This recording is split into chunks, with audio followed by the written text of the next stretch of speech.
clicking live with the squeaky Looking flow. We'll along, knock you down like a domino. In rehab, they taught me how looking to sew. Now I'm making sweaters like a seasoned live, pro. TikTok, time to rock. looking live. Good evening, good morning, good afternoon to everyone who's watching from all over the world. It's your friendly neighborhood philosopher here. And the man who drives the jihadis insane. Nuts. Literally insane. Nuts. The apostate. Prophet. Oh, hello. Hey, anything? So we were live for like 20 hours yesterday going through stuff. Any updates since then, or everything's just the same? I don't know. I just woke up. Um, no, everything pretty much the same, except that the guy apparently went live and made a few comments, but then it seems that he avoided talking about it. Smart, Uh, smart. and only made published one stupid video where he says, "I made apostate prophet cry," and then he just shows his opening speech, and then he just shows my frozen face, and that's it. He doesn't show anything of the actual debate, and I just saw people going after him massively everywhere, and I've been contacted by by some really serious people who saw the death threat Mm-hmm. and who offered their help. Hmm. Very serious people They connected to contact some you very like, serious "Hey, people in apostate DC. prophet, we saw what happened. We have a very particular set of skills that can be very dangerous for people who threaten you. Something You want like our that, assistance." but less dangerous by some people who with very serious connections who said, "Hey, this is not something to be taken lightly, and here are our recommendations and how we can help." And I was like, "Whoa, that's nice, man." So, but anyway, I also forwarded everything to the FBI and possibly looking into pursuing Hey, charges. hey, hey! You know it's funny. Because James from Modern Day Debate, he emailed all the people and he's like, "Hey, just so you know, there will be really good security here, and we've got blah blah blah." And I'm thinking like, man, what? Here's my security right here, baby. Here's my security right here. But what's interesting is if the FBI thinks that there may be a plot, they'll actually end up providing free security because they'll have some agents swarming around there. In other words, jihadis, if you were planning on taking us out at DebateCon, better luck next time. Your boy Menstrual Dawa ruined everything for you. Now there's going to be all kinds of crazy security there. Yeah, Screwed up. apparently, because this whole thing started going around that he threatened me, and then and James didn't even realize. I guess he wasn't paying that close of attention to Yeah, the screen and all that. he's I've seen that. He's paying more attention to Yeah, like yeah. tech stuff So, and so on. so he didn't even notice some of the things that Comedy Central said or did during the debate, including the thing that he did this. He did this. I didn't even notice that. But since since the word got out that he threatened me and that he also explicitly said that he would take care of me in February at the debate, apparently other people who also want to attend the debate or who are going to be debaters brought this up and were like, "Wait a minute, what is happening here?" So James felt, I guess, motivated Oh to yeah, I wasn't inform thinking about the everyone other that people. he's Yeah. going to hire security. So he's going to have some serious security detail about which he also informed me, and I forwarded everything to the FBI. And I'm also in charge. I'm also in contact in the back with other people who have No, you said in charge. very serious contacts close to where the debate is supposed to take place. So the guy made a stupid mistake. This is not Dumb, very good. dumb, dumb, dumb, dumb. What a dummy. Dum, Hey, dum, dum, this dum. this wouldn't have happened if you had taken my advice. AAP, true or false? I was messaging you saying, "Hey, you could just let him win so that his popularity goes up, and then destroy him at DebateCon." I was actually thinking about that. That'd have been funny. I was pondering that the day leading up to the debate, but then um, I don't know. I guess shower thoughts, but I suddenly started thinking about Muhammad in the Bible, things that they argue about Muhammad in the Bible, and I started getting really amused with the idea of all kinds of dumb things that they say, and how you can actually respond to this. and wanted to go into a completely different direction. I started actually unusually preparing a list of everything that they bring up and how to respond to it, and general thoughts as a refutation from my side, and other things to bring up in conjunction with all of this. And then I go into the debate, and while I thought that he might challenge me on a few things, all he did was bring up Deuteronomy 18, and aside from that, all he's doing is just insulting me and insulting everyone else. And then he's not even getting anything that I say. So I thought, all right. I guess we'll have to handle this differently. You brought this on yourself, Central Dawa. You brought it on yourself. Could have had a nice, friendly, intelligent, whatever, but not with you. Powerful. You ruin it. Islam ruins everything, man. Just ruins everything. Islam ruins everything. It is interesting that his approach totally changed, because in my debate, he went like rapid fire, bringing up a bunch of things, and they were all like the obscure arguments. It's not like Deuteronomy 18. It's not John 14. It's not even Song of Solomon 5:16. So it's none of the normal stuff. He tried to pick out, well, his script writer decided to pick out a bunch of kind of obscure things instead of the traditional ones and do those rapid fire. And then for this one, totally changed, focused on one, apparently, and the most, the what used to be the most popular one, still one of the most, it's the one, if you read, like if you get some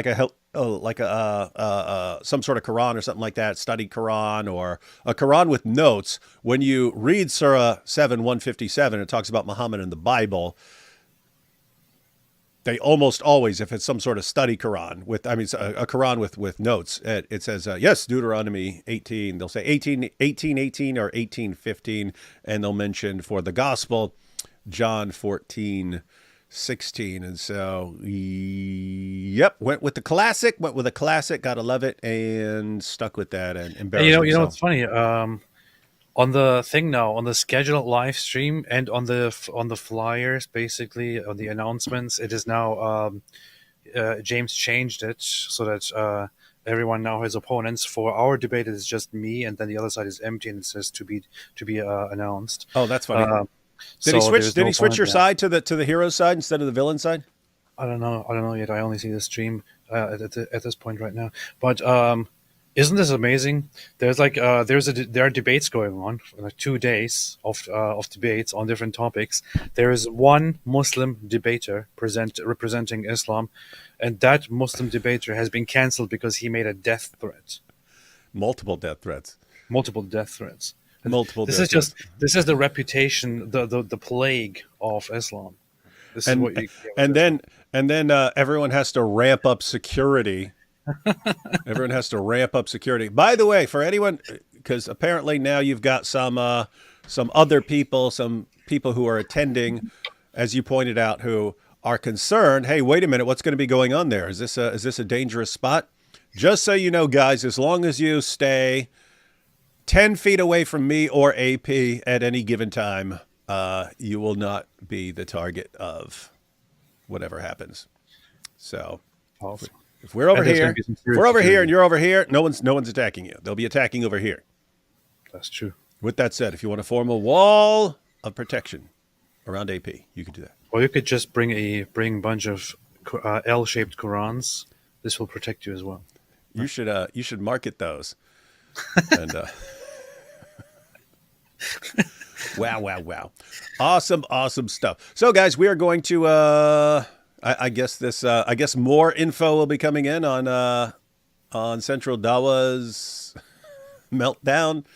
What a dope! If he were smart, then after it he would have put, "Hey, did everyone get my joke?"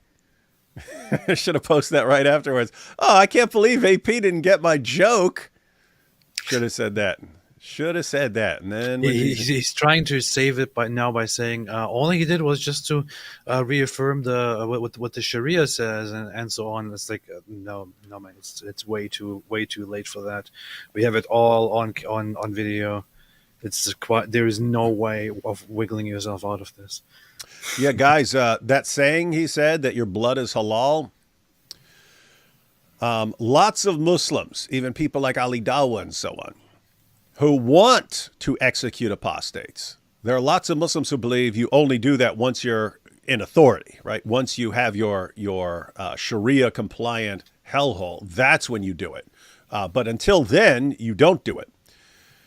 Whereas if I say your blood's halal, that means it's okay. Any Muslim can walk up and kill this guy. That's what it means. And so announcing that kind of naughty. Again, you don't even see it. It's surprising to people when you see someone like Ali Dawa, Daniel Hakikachu, and so on saying, yes, in an Islamic state, you would be executed and so on. You don't even see these guys shouting out, that's everyone, look, your blood is halal. His blood is halal now. You don't even see them doing that. So this guy just went farther, and he was driven to this behavior, forced into it by AP, having a little Quran L there. Powerful. Shameful.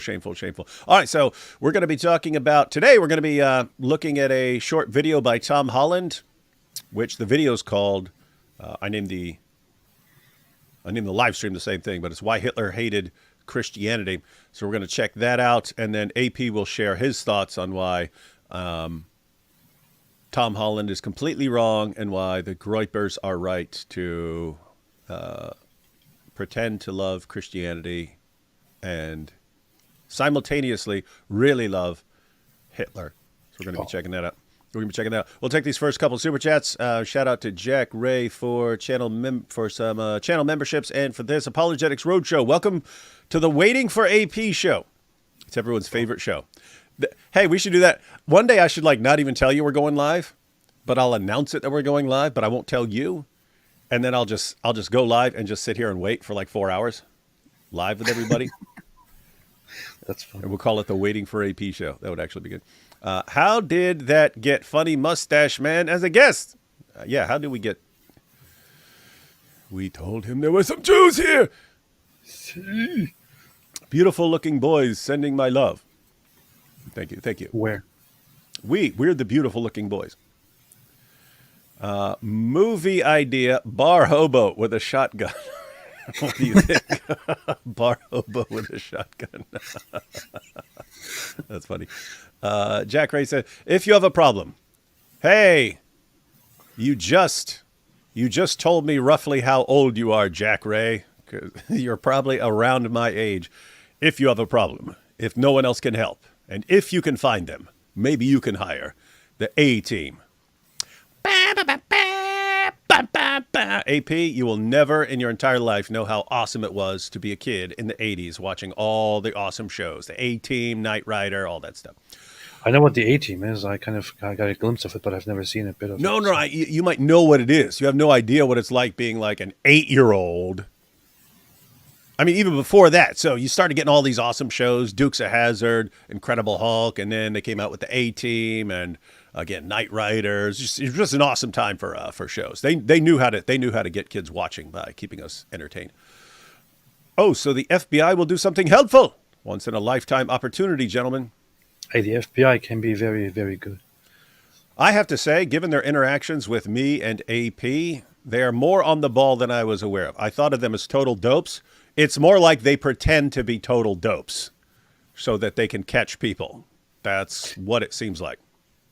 Whenever I talked to different people from the FBI, they were significantly more informed on Islamists and terrorists and their implications and so on than I thought they would be. Mm-hmm.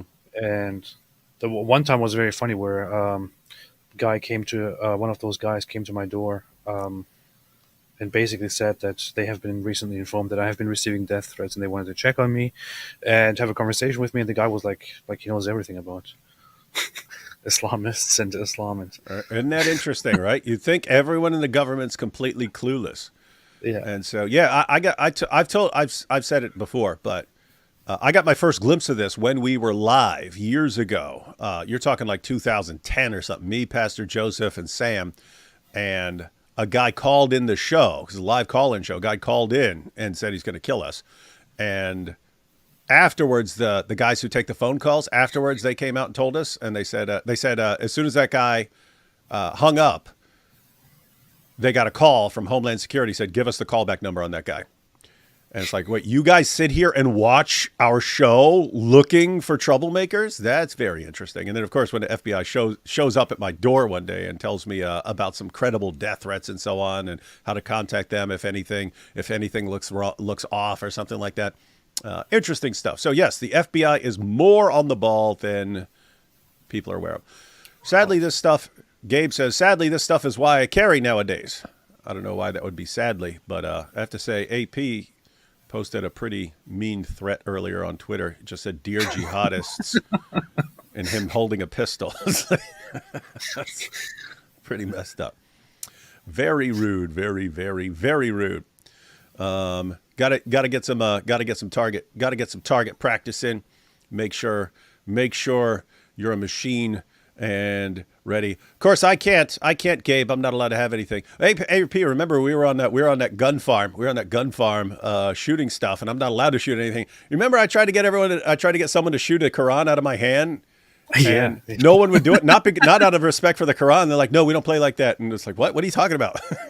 What are you talking about? Just shoot it out of my hand. You can aim for the top. It'll be an awesome video. No one. And I thought that was so weird because I grew up in, hillbilly West Virginia, and even though you got all these gun lovers there, they're still like crazy hillbilly West Virginians. Like my cousins from Preston County, hillbilly area. If I had done, they would have lined up. They would have lined up to take to shoot the Quran out of my hand.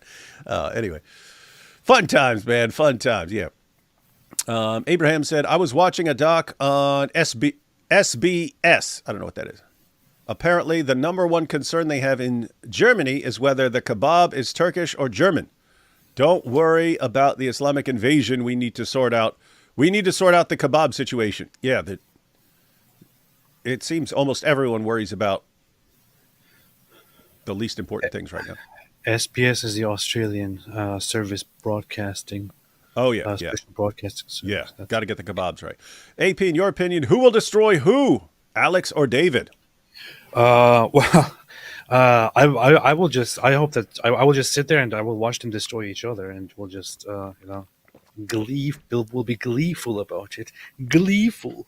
AP is going to be like the United States isolationist. He's going to see everyone destroying themselves over there while he gets stronger and stronger because everyone else is destroying themselves.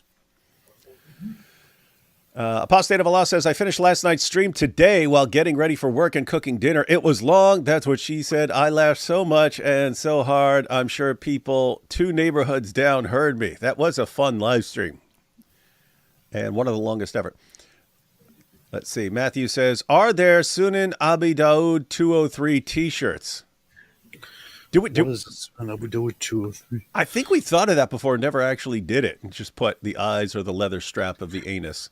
Oh, yeah. Prophet Muhammad, and just wear that thing. And that would actually, the purpose of shirts like that, guys, is conversation starters, right?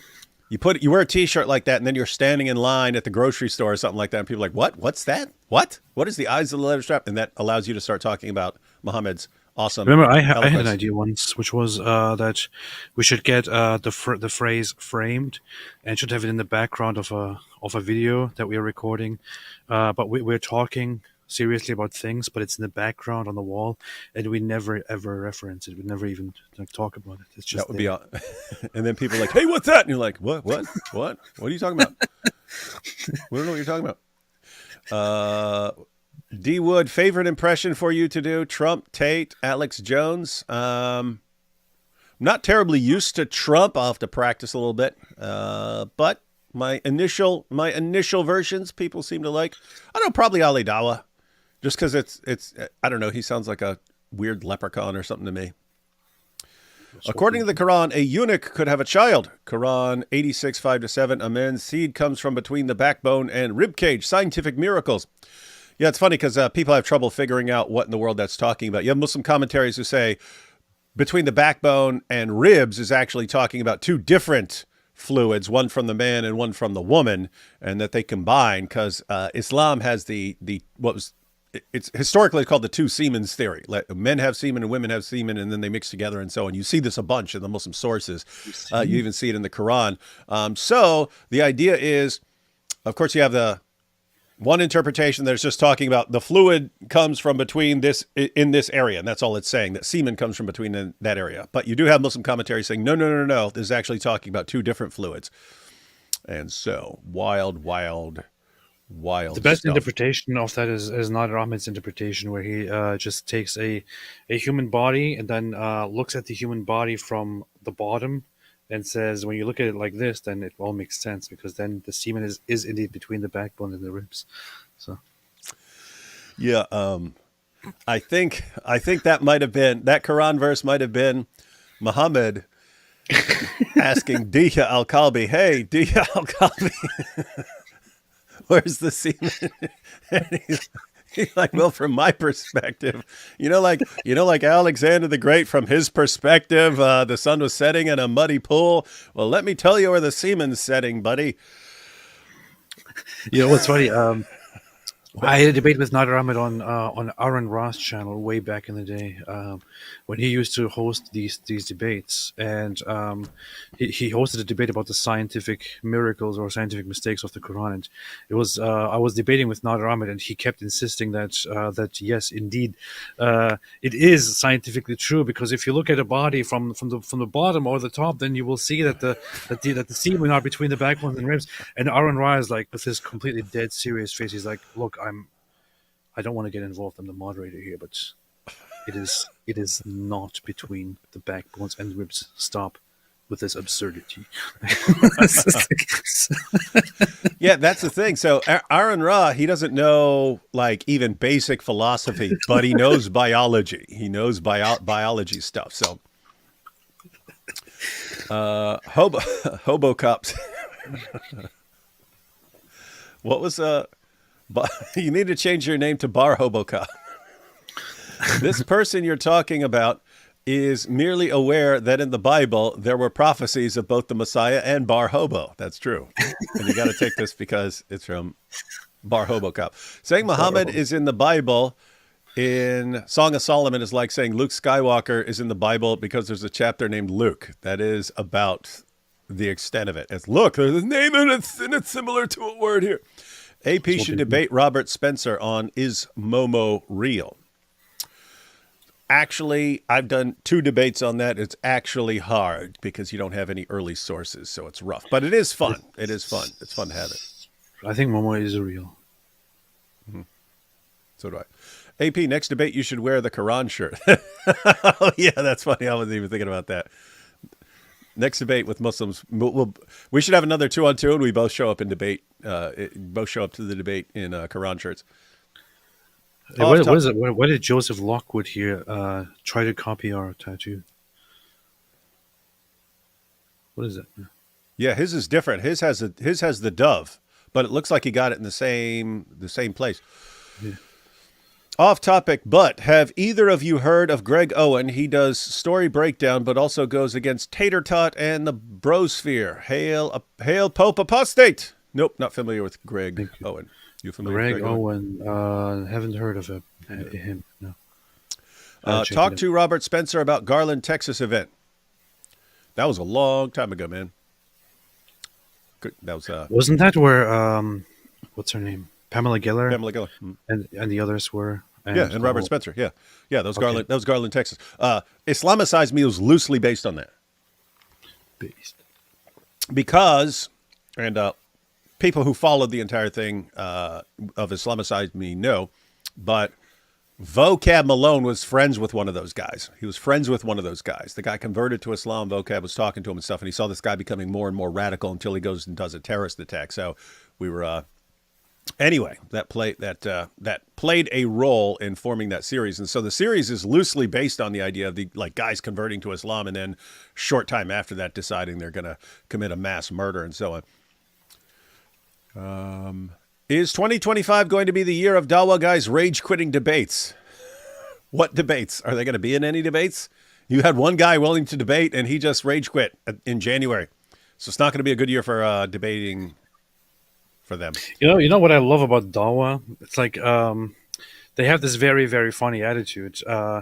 If in a debate one of their guys happens to do something that they can somehow interpret as as really good or as victorious, and they're like, yeah, let's all get together, invite this guy, yeah, woo woo.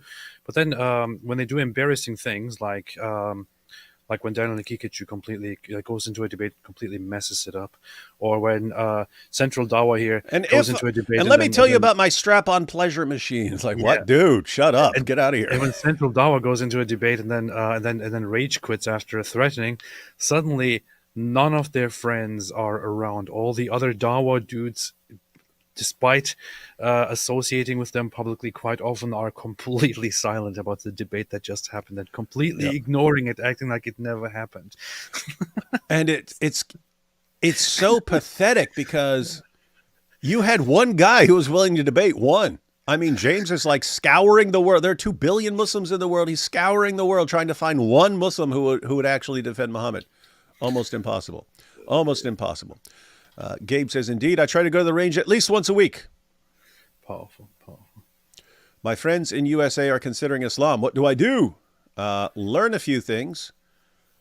Learn a few things. As always, I would encourage you to get a copy of Greg Kokel's Tactics. Short book, but it's how you can get your friends to realize this isn't the point of the book. Well, the point of Tactics is keeping a conversation going, not getting someone to rage quit like AP does. Keeping it going by asking questions, but you can kind of lead them so they figure it out for themselves, the problems. And so get Tactics and start asking them some questions and have them look it up, because if they're considering Islam, they do not know anything about Islam. They don't. If they knew about it, they would not be thinking about converting to it. D. Wood, in prison, did you meet Hell's Angels and Mafia? Trying to think. No, I don't think so. But I wasn't exactly. I was East Coast. It's not exactly an area for like Hell's Angels and stuff. There were like bikers and stuff who'd been in biker gangs and stuff, but it wasn't like Hell's Angels. And as far as I can tell, not familiar with any.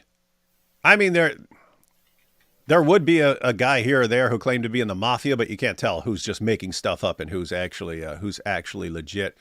But no, it was mainly 5%ers were the biggest group, apart from people who'd grown up as Christians. I mean, 5%ers there were lots of those guys who grew up Christians and so on. Anyway, 5%ers like a radical offshoot of the Nation of Islam. So the Nation of Islam is a heretical offshoot of Islam, and then you have a more radical offshoot of the Nation of Islam, the 5%. They were the biggest group, and then you had Muslims and some other groups, and then you occasionally have some like regular just gangs. Marsh says, AP forgot to read my super chat yesterday. Very rude. I said that in this rate, D. Wood should invest edible Qurans so that their provocations at least become nutritional.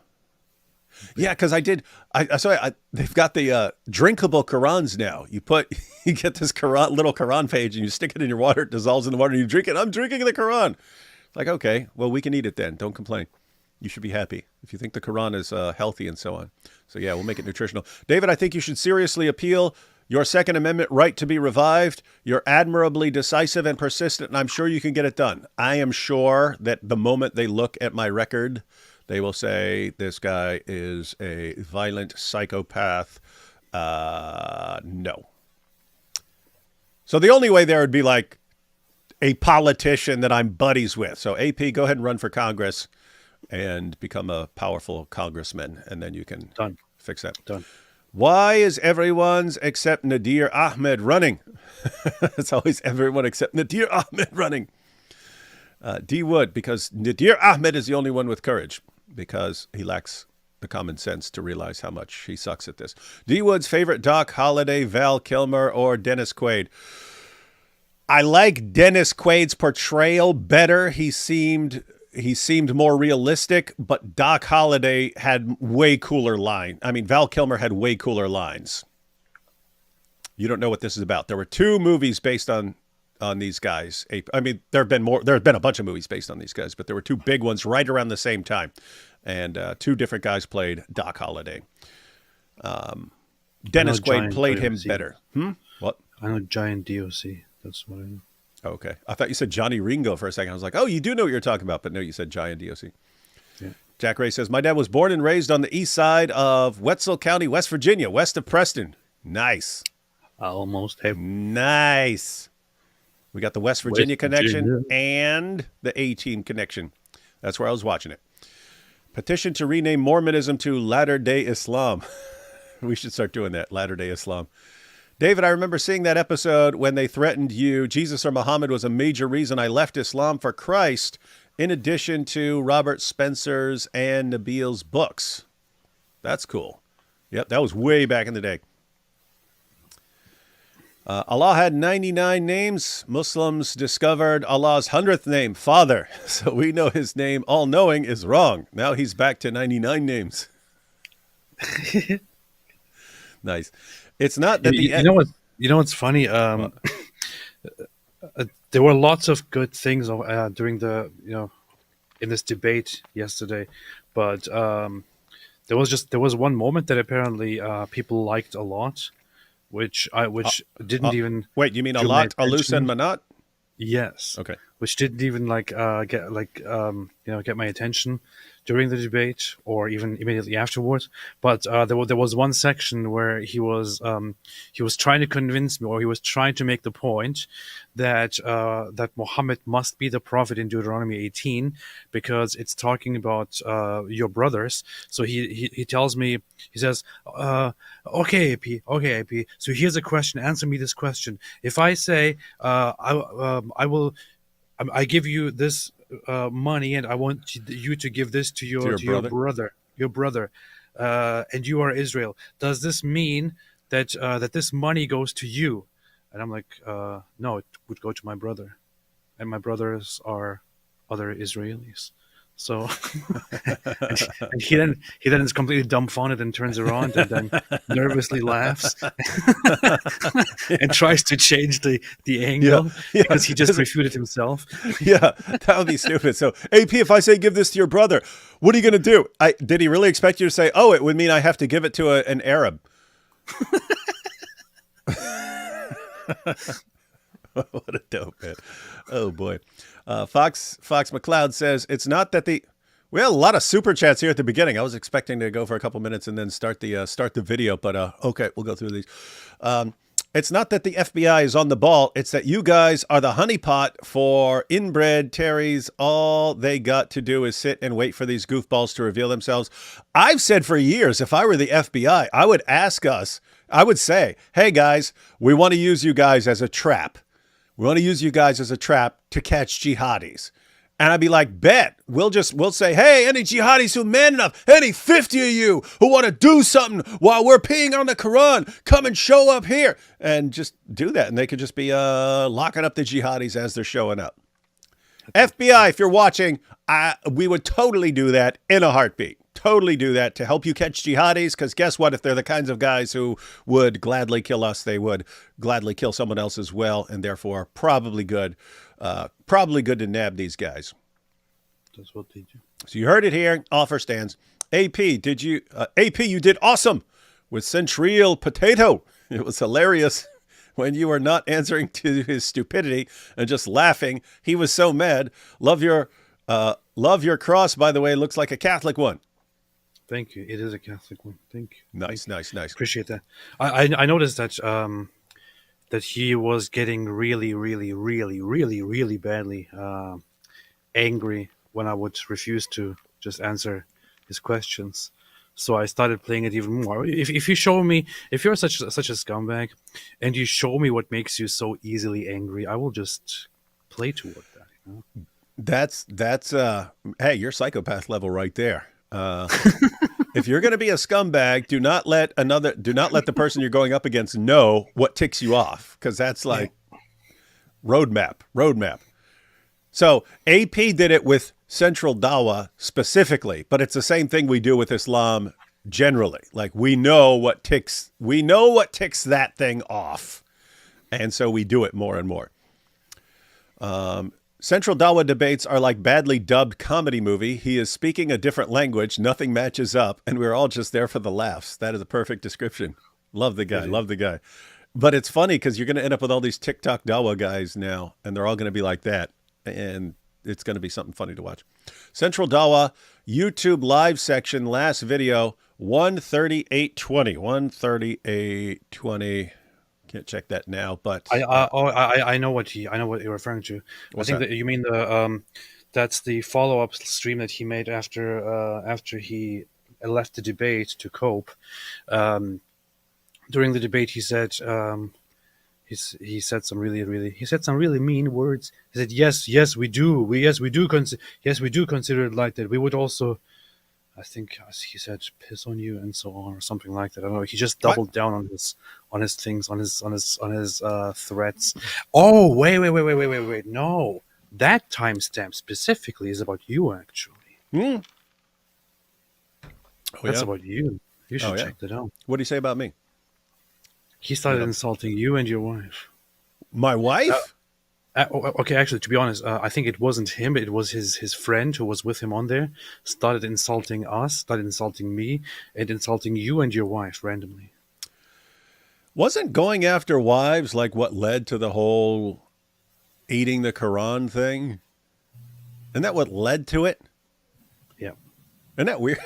Isn't that weird? Like Central Dawa, how many times are you going to do this, Wait. bud? You what? But let me check that quickly to verify if that's really what this is in reference to. Okay, okay. I'm going to hang on here. I'll wait. I'm not going to do it. I'm not going to do it until AP verifies. AP has to verify that they said something about my wife. Just have to verify. All right. I'll go ahead and read the next comment here. As AP does his careful investigation. Notice, guys, we're careful. We're careful. We're careful. We do not punish those who are not guilty. Chloe says, I'm donating an indulgence to you before I give another to a local Catholic church. I'm yet to join any. I'm too recluse, autistic, paranoid, schizoid. All those? I'm saying that because I have a couple different problems. But that would be even more. Kebab, which watch Mein kleiner Türke from Snicklink, or his video about Elon Musk and Alice Weidel talking about Döner. Also, All right, I just checked Rocky it. 3 Auge des Dürums. What? I just checked. It is indeed about you, where he says apostate something, and then scam Shimon, and then David no wood. He doesn't have wood. That's why his girl gets. And then he continues, and I just don't want to say the rest to you. We're being nice, guys. We're being nice because you're rookies, right? You're new. Some people might not know any better. But this is for this is not for Central. This is for his buddy. Yeah. For his buddy. Okay. Let's keep going. Hey, do you understand what this is? Kebab.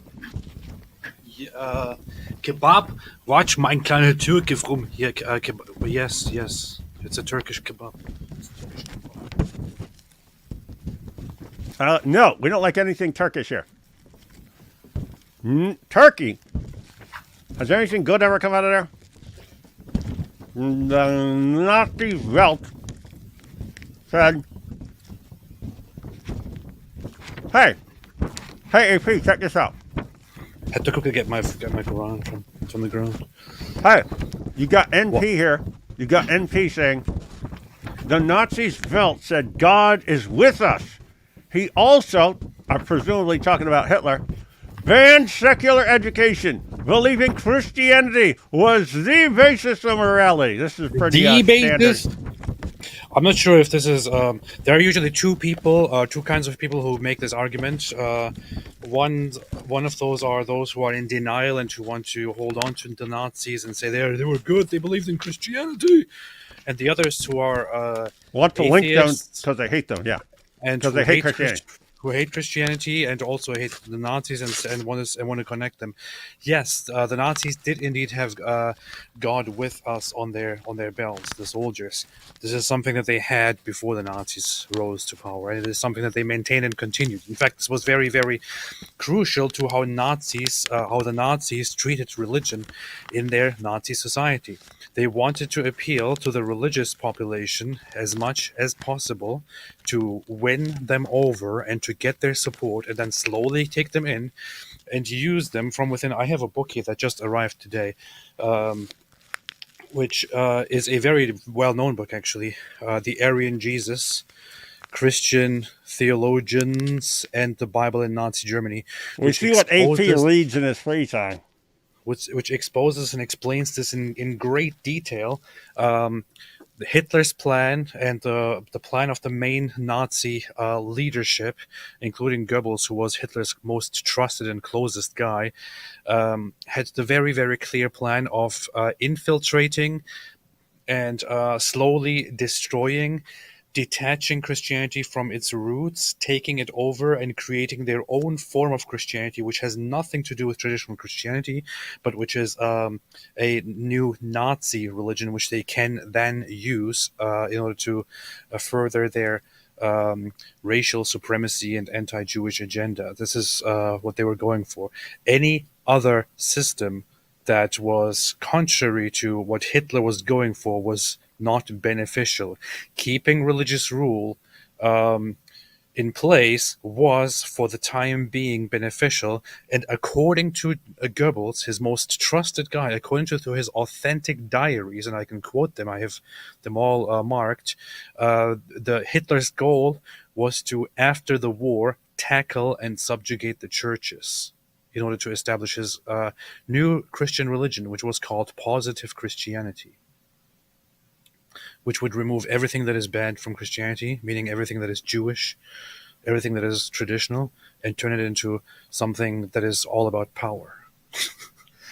Really messed up. Yeah, that is that's actually going to connect to what We're going to watch a video by with Tom Holland in it, and as far as he's either an atheist or an agnostic historian, but he talks about this stuff. Very interesting stuff. Very, very smart guy. Thumbnail: my favorite dude with two guys I'm not so sure about. Groiper alert! An idle body is a devil's playground. SOS number 1.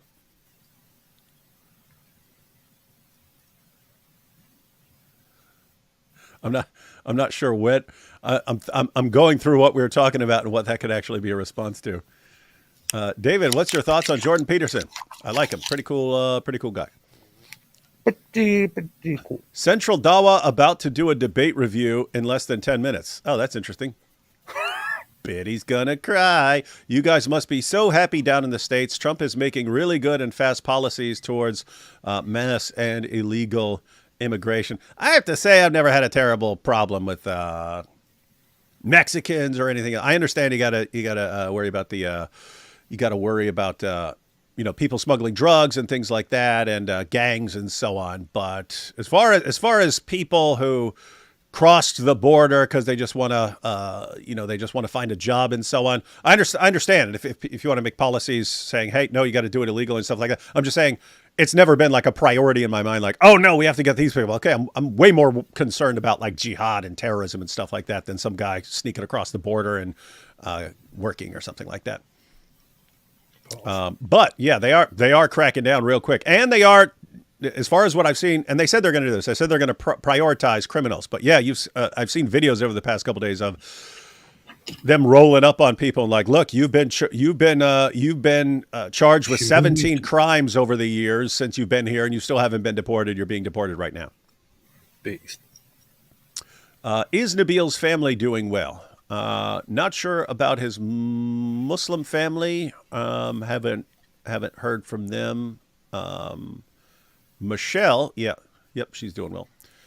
What do you get when you mix an LDS with LSD? You get a high priest.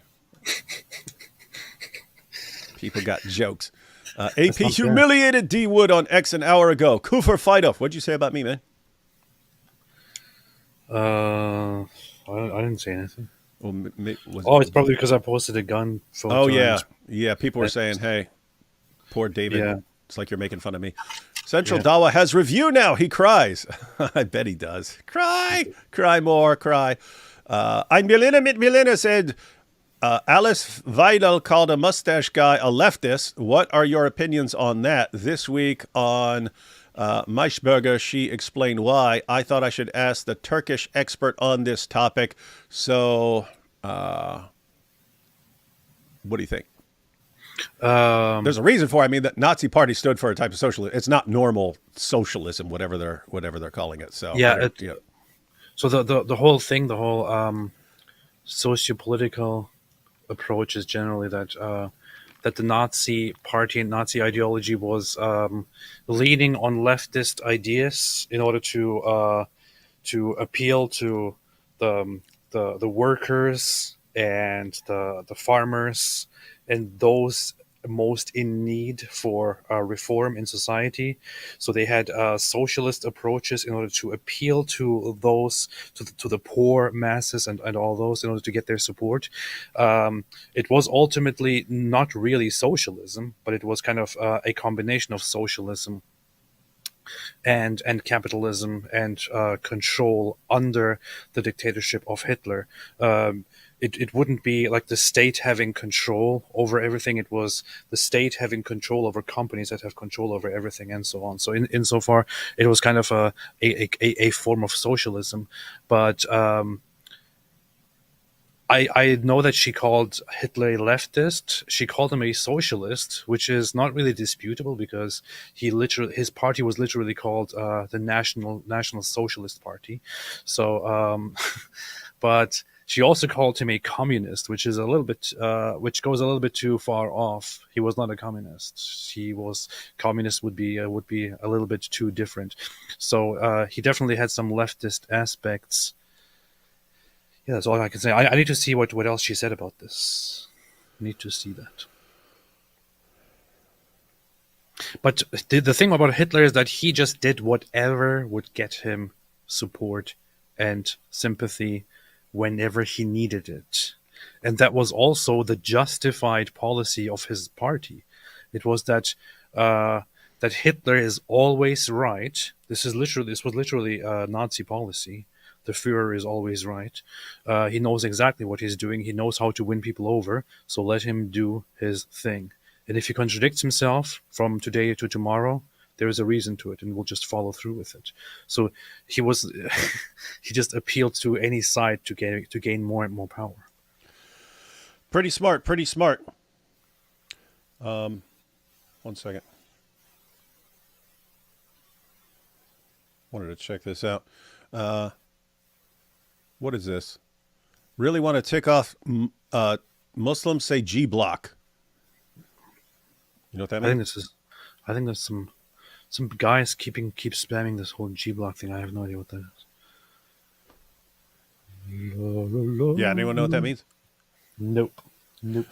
Chloe here says, does anyone remember the scene in Sophie's Choice where the Nazi officer asks if she believes in Christ the Redeemer before the choice? I never saw it. What? You should. I'm Yeah, trying. I'm trying to remember. I'm seeing if I could find it because she wasn't Jewish in the movie. She's Polish Catholic or something like that, and so I think it was brutal. Hey, you believe in Christ, and then he gets slick after that. Yeah, She tries to get out of it. She tries to get out of it by saying, "Hey, no, hey, I'm a Christian. I'm not," and it doesn't work because they didn't. I want to quickly read just an introduction from this book here, very very briefly to give people an idea. Is that your Aryan book? Yeah, my Aryan Jesus book. Here we have. This is a very scholarly book. It's one of the most credible accounts on what the Nazis were up to with religion and Christianity. Here we have everyone on on our live stream. AP reading about the Aryan Jesus. Go ahead. Powerful. So at noon on Saturday, May 6, 1939, a group of Protestant theologians, pastors, and churchgoers gathered at the historic Wartburg Castle, resonant with Lutheran and nationalist significance, to celebrate the official opening. Look, it says a group. To celebrate the official opening of the Institute for the Study and Eradication of Jewish Influence on German Church Life. This is an actual institution that the Nazis created, Institut zur Erforschung und Beseitigung des jüdischen Einflusses auf das deutsche kirchliche Leben. That's the German name for it. The Institute's goals were both political and theological, seeking to create a de-Judaized church for a Germany that was in the process of ridding Europe of all Jews. It developed new biblical interpretations and liturgical materials. In the 6 years of its existence, as the Nazi regime carried out its genocide of the Jews, the Institute redefined Christianity as a Germanic religion whose founder, Jesus, was no Jew, but rather had fought valiantly to destroy Judaism, falling as victim to that struggle. Germans were now called upon to be the victors in Jesus' own struggle against the Jews, who were said to be seeking Germany's destruction. It gets even worse. On the theological level, the Institute achieved a remarkable success, winning support for its radical agenda from a host of church officials and theology professors who welcomed the removal of Jewish elements from Christian scripture and liturgy and the redefinition of Christianity as a Germanic Aryan religion. Members of the Institute worked devotedly, as did so many others in the Reich, to win the fight against the Jews. Their devotion took them to greater and greater extremes, abandoning traditional Christian doctrine in exchange for coalitions with neo-pagan leaders and producing vituperative propaganda on behalf of the Reich's measures against the Jews. Aryan for them meant not simply a physical or biological body type, but much more an inner spirit that was simultaneously of great power and also profoundly vulnerable and in need of protection from the degeneracy threatened by non-Aryans, particularly the Jews. In Nazi Germany, racial hygiene was the field, and so on. It continues, and just one more part here. Theirs was a goal of purification, authenticity, and theological revolution, all in the name of historical critical methods and commitment to Germanness, to be achieved by eradicating the Jewish from the Christian.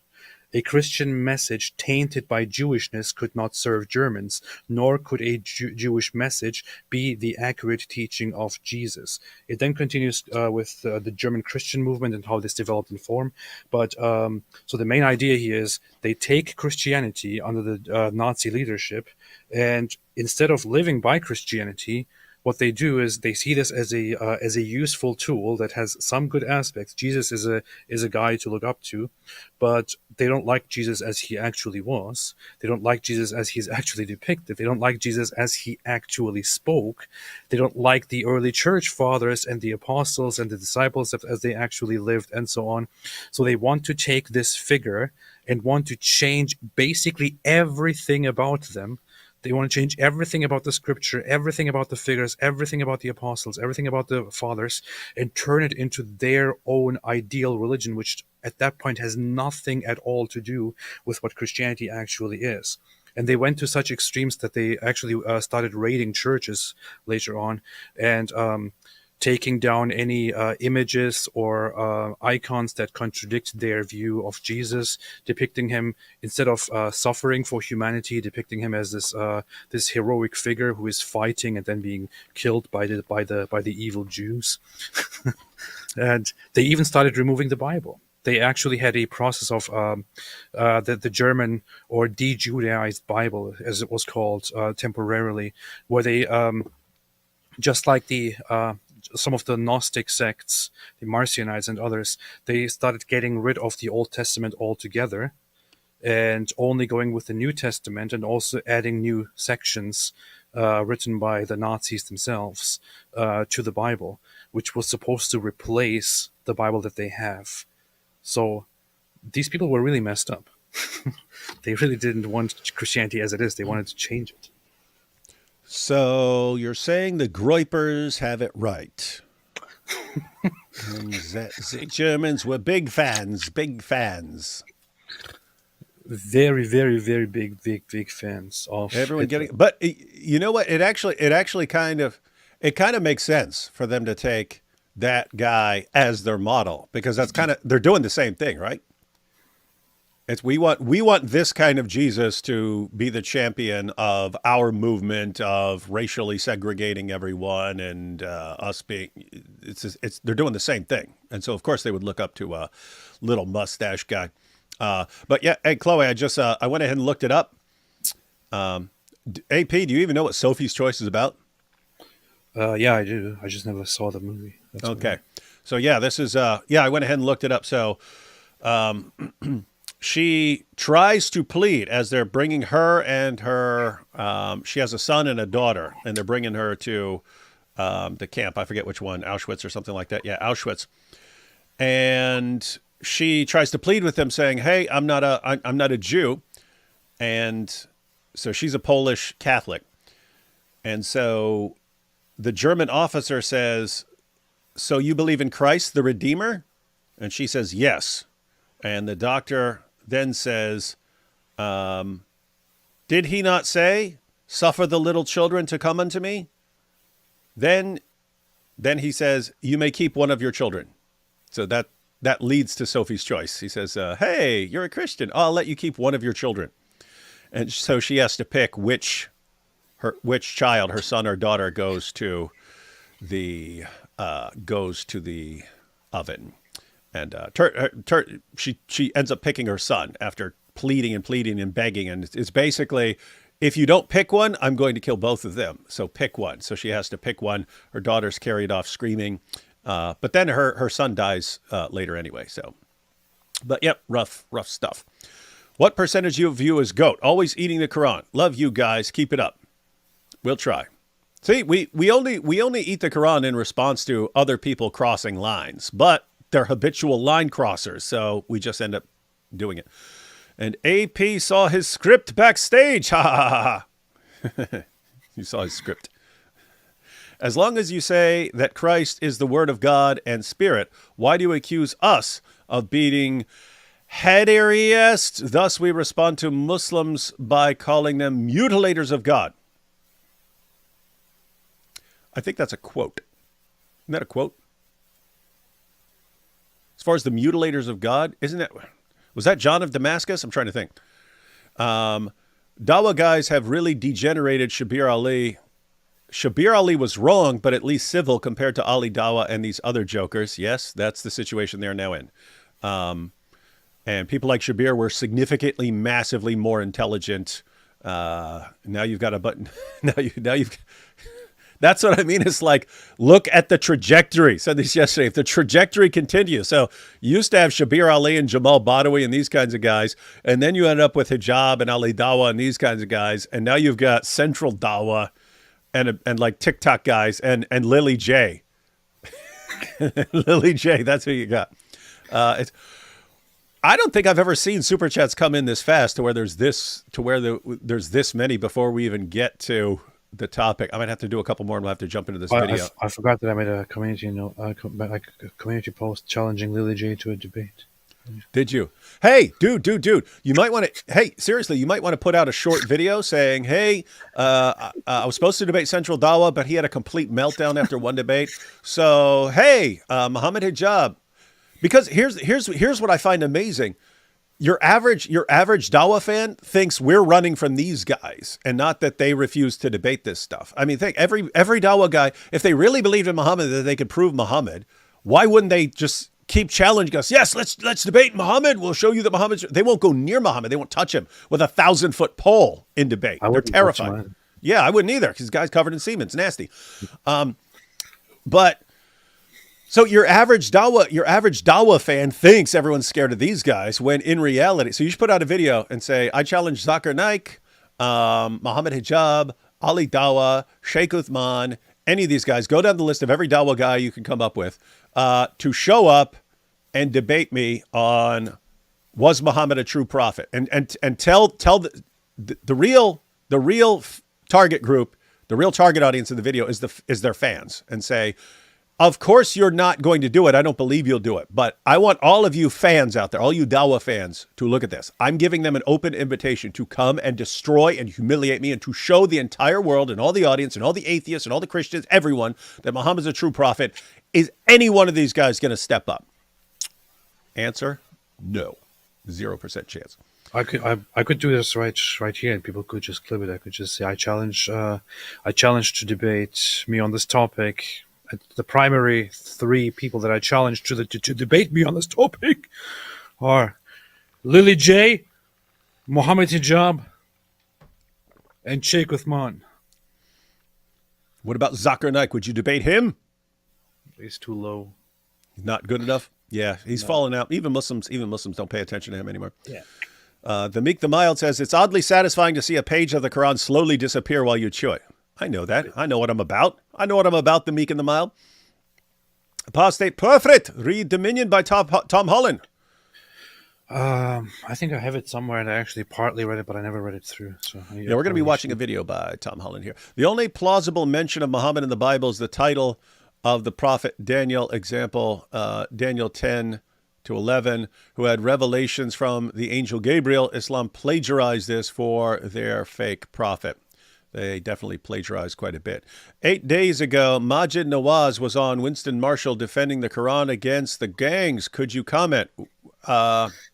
I will not comment, but I wouldn't mind watching it and then reviewing it in a live stream. it would be torture because the guy is just a complete nut job. I mean, he's just he has completely. He was always a little bit strange, but he has just become a complete lunatic. We will check it out. You guys would probably like Peterson's series on the Gospels. Probably. Maybe. Hello, David and Bar Hobo. Yes, Bar Hobo. Let's see. Regarding Nabi al-Ummi, it doesn't mean unlettered prophet as Muslims think. It means prophet to the nations, which is an allusion to Jeremiah 1-5. Yeah, there is a lot of confusion about what that, one, how it should be even translated in the Quran, but then where is Muhammad getting this from? Because, you know, there's lots of these earlier sources like Syriac and so on, and then the meanings of words change and so on. So, do you think Fuentes will get deported? Fingers crossed. I'm Mexican. Imagine deporting a white supremacist. He's a Mexican. You have to correct. Anyone here know who Tarkin? It doesn't AP look like him. Let me know. What are you grinning at? Do you know who Tarkin is? That's a Turkish pop singer who was very famous from the past. Thanks for the logo software and some of your videos, but I'm better off watching Steven Crowder. Take care. Nice. Let's see. By the way, I have proof that ChatGPT thinks Gabriel in Islam is Satan. Hang on. I have proof that ChatGPT thinks Gabriel in Islam is Satan. I have proof. Where can I send it? And I have when I asked about the mode too. Send it to us on Twitter. Tag us in Twitter and share the video. The Dictators, Hitler's Germany and Stalin's Russia 2004 is a very good comparison and contrast of their systems. Interesting. Tom Holland has a great book disproving Islam called In the Shadow of the Sword. No one can disprove Islam because it's very strong and based. We have El Quran Hubbard. Thank you. It's not natural that Jews receive so much bias and hate. The enemy of our souls fights hard, but we are not unaware of his schemes. That is true. That's why I've said there seems to be something demonic about the obsession with going after Jews. AP with glasses looks like scholar of Christianity. He does. He does. Everyone notices that too. D Wood, AP, check out a song I made for you guys called What's the Injil? On ground level theology. D Wood, let me know what you think of the surah list in it. I'll screenshot this for later. Hitler and his henchmen were Russians doing as Stalin ordered. Otherwise, Hitler's reasoning for waging World War II doesn't make sense. I feel quite certain about this theory. What do you think? Well, they were actually Neanderthals, I would say. Yeah, T-Turbine, I'm assuming you're joking because I think that would be seriously silly. Syncretism is the biggest heresy by far. No, Islam is. Hello, and God bless AP and D Wood. Thank you. Thank you, Ray. Thank you, Giordani. Roses are red, Dawa is dead. Ridvan is net, David is netter. Netta? German Turner is better. Nein, this is besser. Debates get heated. Centrala Comedy got beated. Quran got eated. It's probably the most powerful poem ever. Love your vids, David and AP. Any secret YouTube advice? Yeah, figure out your target audience. Figure out your niche or niche, depending on which way you go. Make sure it's something you're interested in, because otherwise it won't be fun. And If you can figure out an angle that other people aren't taking, then go with that. And one problem people have is they try to be too general because they try to win over the entire world when you're actually better off focusing on something fairly narrow. Because then the people who, if you're general, then you're not getting any sort of target audience. If you have some narrower focus, you're more likely to, in other words, to put it in simple terms, if you had a baking channel, let's say you have a baking channel versus a vegan baking channel, right? So you would think a baking channel in general, maybe you have some vegan recipes would do better. But guess what? There are trillions of baking channels. So if you have something more specific that draws the attention of people who have a narrower focus. So if you had a vegan baking channel, keep in mind, I'm not saying or supporting vegan baking. I'm just an example that there is a bunch of weird people in the world and you can find them. God forbid.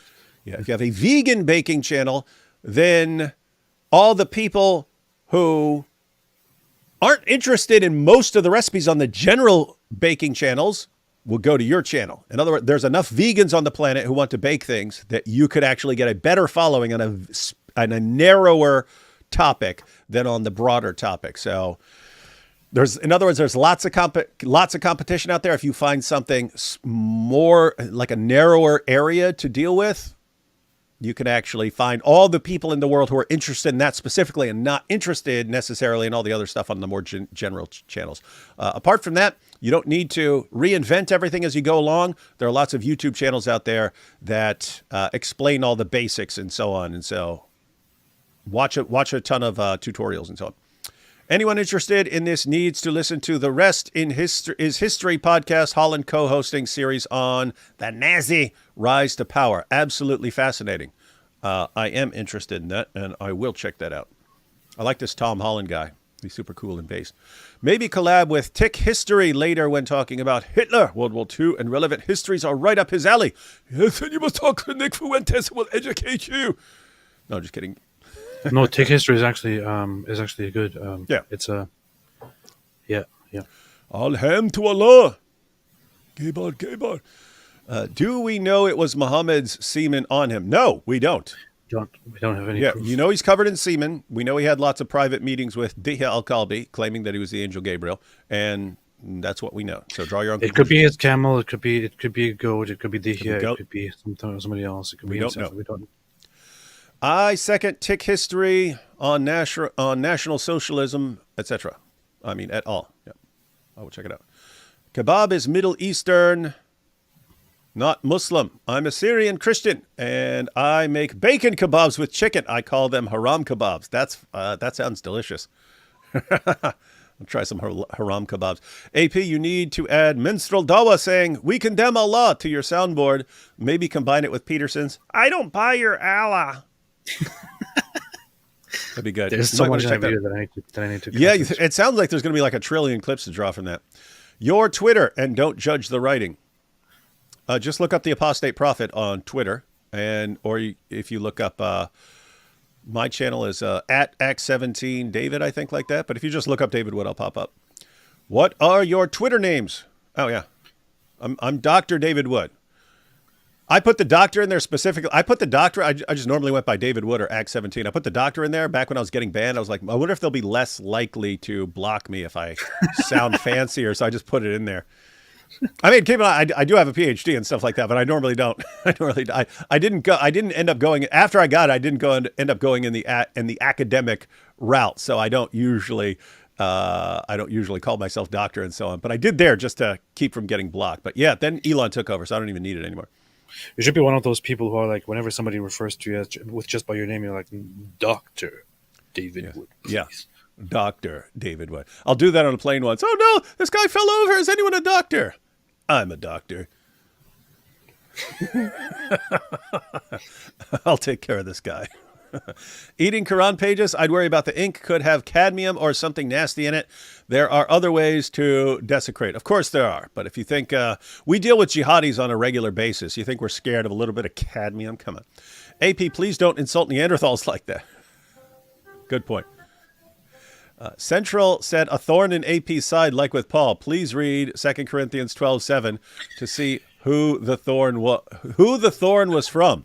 Isn't it that the thorn is from the devil, and Yep.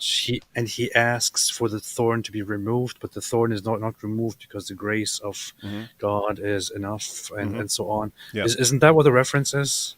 Yeah. Yeah, so it's from Satan. So Central Dawa is basically saying that he's Satan, that he's That's Satan. very funny. And yeah. No, it is funny. Now there is discussion because Paul doesn't explain what the thorn in his side is, and you have it's some sort of sin. There are lots of commentators who think it's really bad eyesight because there are other passages that sound like he did not have, like he was losing his vision or something like that. And so it was Paul who would go around and heal other people, even raise people from the dead and so on.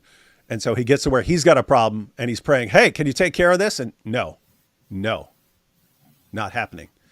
And so it's my grace is sufficient for you. Interesting stuff. It's interesting. What's interesting is how well AP is learning the Bible. AP, I sent you an email about how the people of Khaybar are funding their jihad. It's disgusting. God bless. I shall check it out. The people of Khaybar are funding their jihad. Love your stuff. Been watching you for a bit now and even got me to read Nabil's book. Question is now, whose beard is better between... Oh, AP's by far. Anyone from that region of the world is going to have a better beard than I do. It's just a fact. Are you sure? You just need to take care of it, and you could have a Viking beard. No, I really can't. See, I would love to have one of those long beards, but mine's kind of like... Mine grows like straight out. It grows straight out. It doesn't grow like down.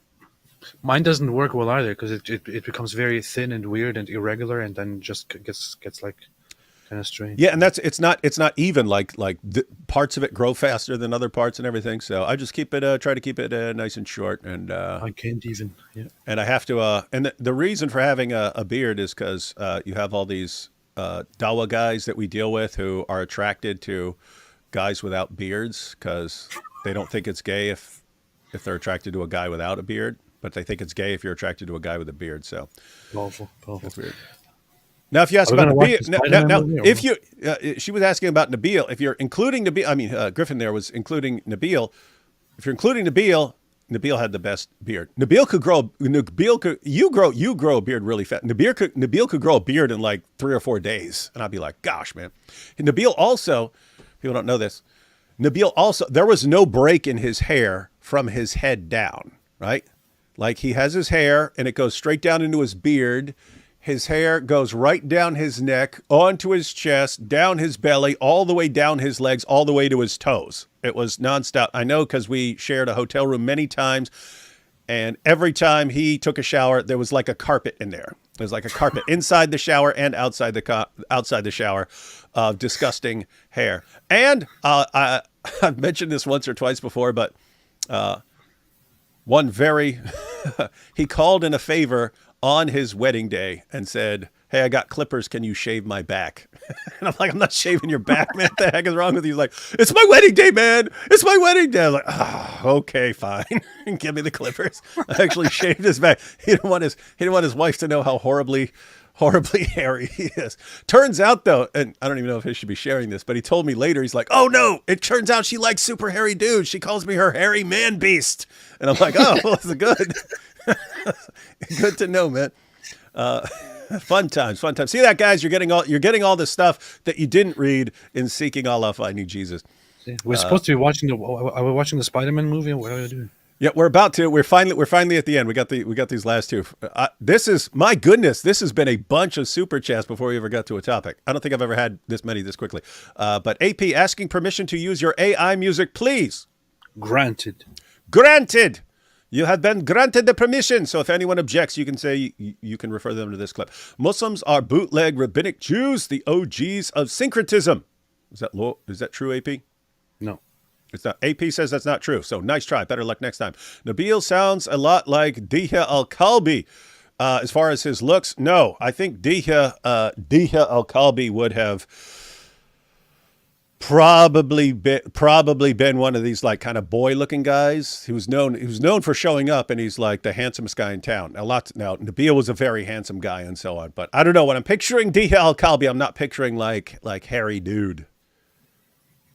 So anyway, I'm thinking like young. If he does have a beard, it's like some little weird, some little tiny little like chin strap type deal, just so he kind of looks like a smooth skinned boy for Muhammad, but just enough of a beard so he can say, hey, don't everyone treat me like a This girl. is getting very weird, man. It is.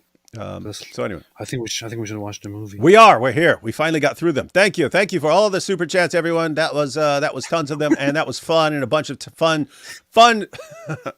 It's always weird because like there'll be a bunch of super chats, and I'll be like, oh, maybe we should just go into the topic. Oh no, this is an interesting super chat. Let me go ahead and click on this one. But anyway, you just keep clicking and clicking because they're good stuff. Anyway, all right, guys. So let me find what this file is called. I forget what I called it. Oh, why Hitler? There we go. All right, you ready? Ding, ding, ding. Very fine. Oh, dude, it just did it. Where your mic shoots up. Powerful. What kind of weirdness is that? Now you're super loud. Powerful. Hello. Test. Nazis There repudiate. it goes. Went back to normal. All right, everyone. Here's Tom Holland being interviewed. The video is titled what? Is that him? Yeah, that's the guy who played Spider-Man.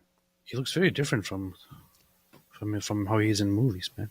Yeah, because they have him in a costume. And stuff is CGI nowadays, man. Stuff is CGI. Huh. So you can get this guy and then just CGI him and make him look like a young guy. And then most of the time it's like a stunt double in a Spider-Man costume, so you don't even have to worry about that stuff. All right. So here we have Tom Holland, ladies and gentlemen, either an atheist or an agnostic. I forget which. Historian.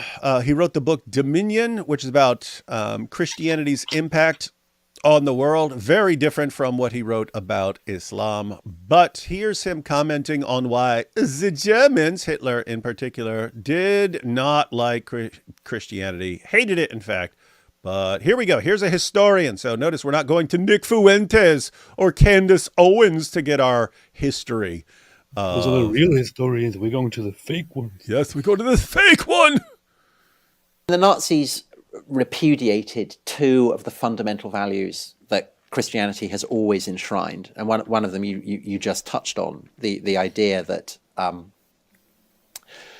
the survival of the fittest, that the idea that to be strong is to be good.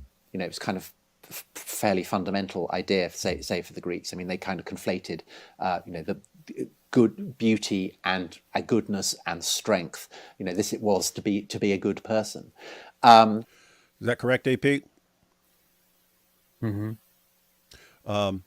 Guys, we are going to have to pause at various places because I've just noticed, as far as getting copyright complaints and so on, the things that are taken from people's shows that aren't just like this is a show, and the show is off-site. That's a clip that's online, but the show is off-site. But YouTube is a little bit quicker to give you some sort of copyright strike or notice or something like that if you have if you just post a long clip, if you just go through a long clip of someone's who has a show off-site. So I have to stop it every few seconds. But so anyway, goodness is power. The Germans wanted goodness to be connected to power. Power is good, and the portrayal in Christianity of voluntarily humbling yourself and so on did not go along with that. Well, let's go. And Jesus praising the meek and so on. But of course, the other fundamental Christian ideal that the Nazis repudiate is the idea that, as Paul put it, there is no Jew or Greek. And that in turn is a kind of refinement of the teaching of Genesis, that God creates man and woman in his image. And therefore, if men and women are created in the image of God, every human being has an inherent dignity. And catch that, everyone? So Genesis, multiple passages. Human beings are created in the image of God. Men and women are created in the image of God. And Tom Holland just connected that to the Apostle Paul, saying that there's no longer Jew or Greek. male or female, slave or free, you are all one. So there's this unity. There's this unity of all people, and the Germans didn't like that because there's a conflict. There's something. There's an obstacle, an ideological obstacle to going around and exterminating other people if you are convinced that those people are created in the image of God and that you're all supposed to be one with them. And specifically what he pointed out, neither Jew nor Greek, you're united. It's kind of hard if you want this racial group gone.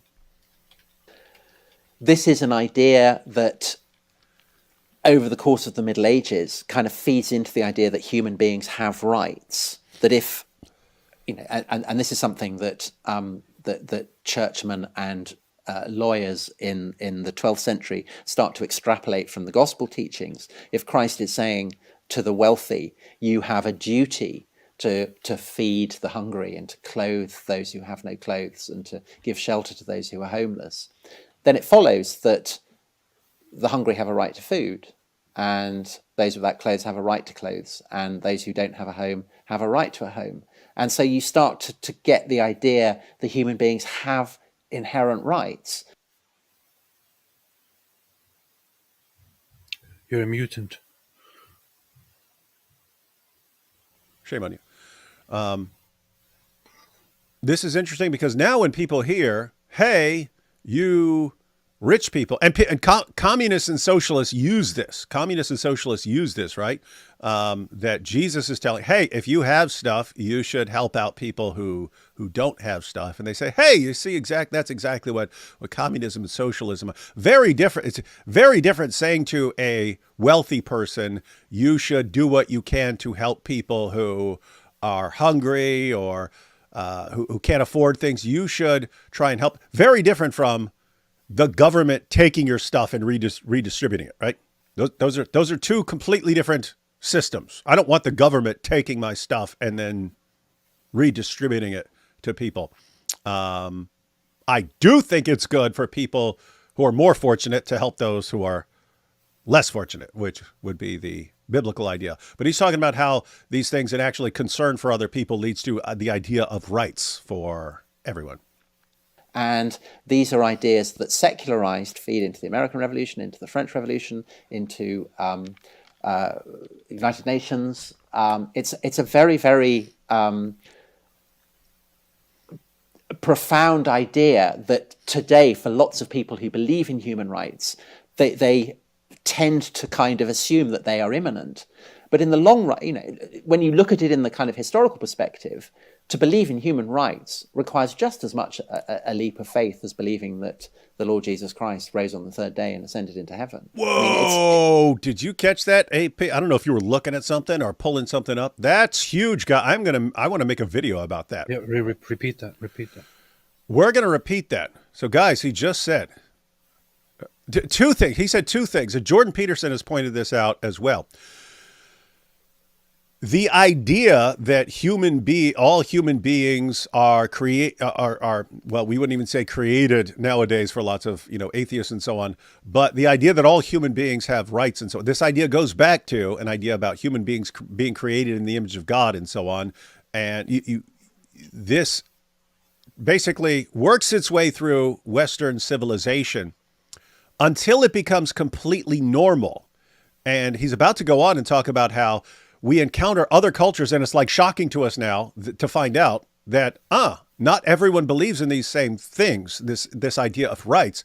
Because Peterson has pointed this out. He says it's become so normal to us that we think it's just normal. He was talking about this to Richard Dawkins. He says it's great that we've gotten to a point in history where we think that this idea that all human beings have dignity and rights and so on is just normal and natural. He says it's not. We know historically that it's not. That's not. We're the weird ones. If you look at all of history, this is very strange. What we are doing is very strange and very different from other parts of the world and from most other times in history. But we think it's normal and therefore it doesn't need a foundation because it's just obvious to us. It's just obvious to us that people have rights and so on. Why? Because we are raised in an environment where that's taught as normal. But the second thing he said, believing that people just have these innate rights. He says that requires every bit as much of a leap of faith as believing that Jesus rose from the dead, right? Like where are you getting, where are these rights just springing up? It's like, it's something miraculous, right? Like, oh, here's a living thing. It just has rights and you have to respect those rights.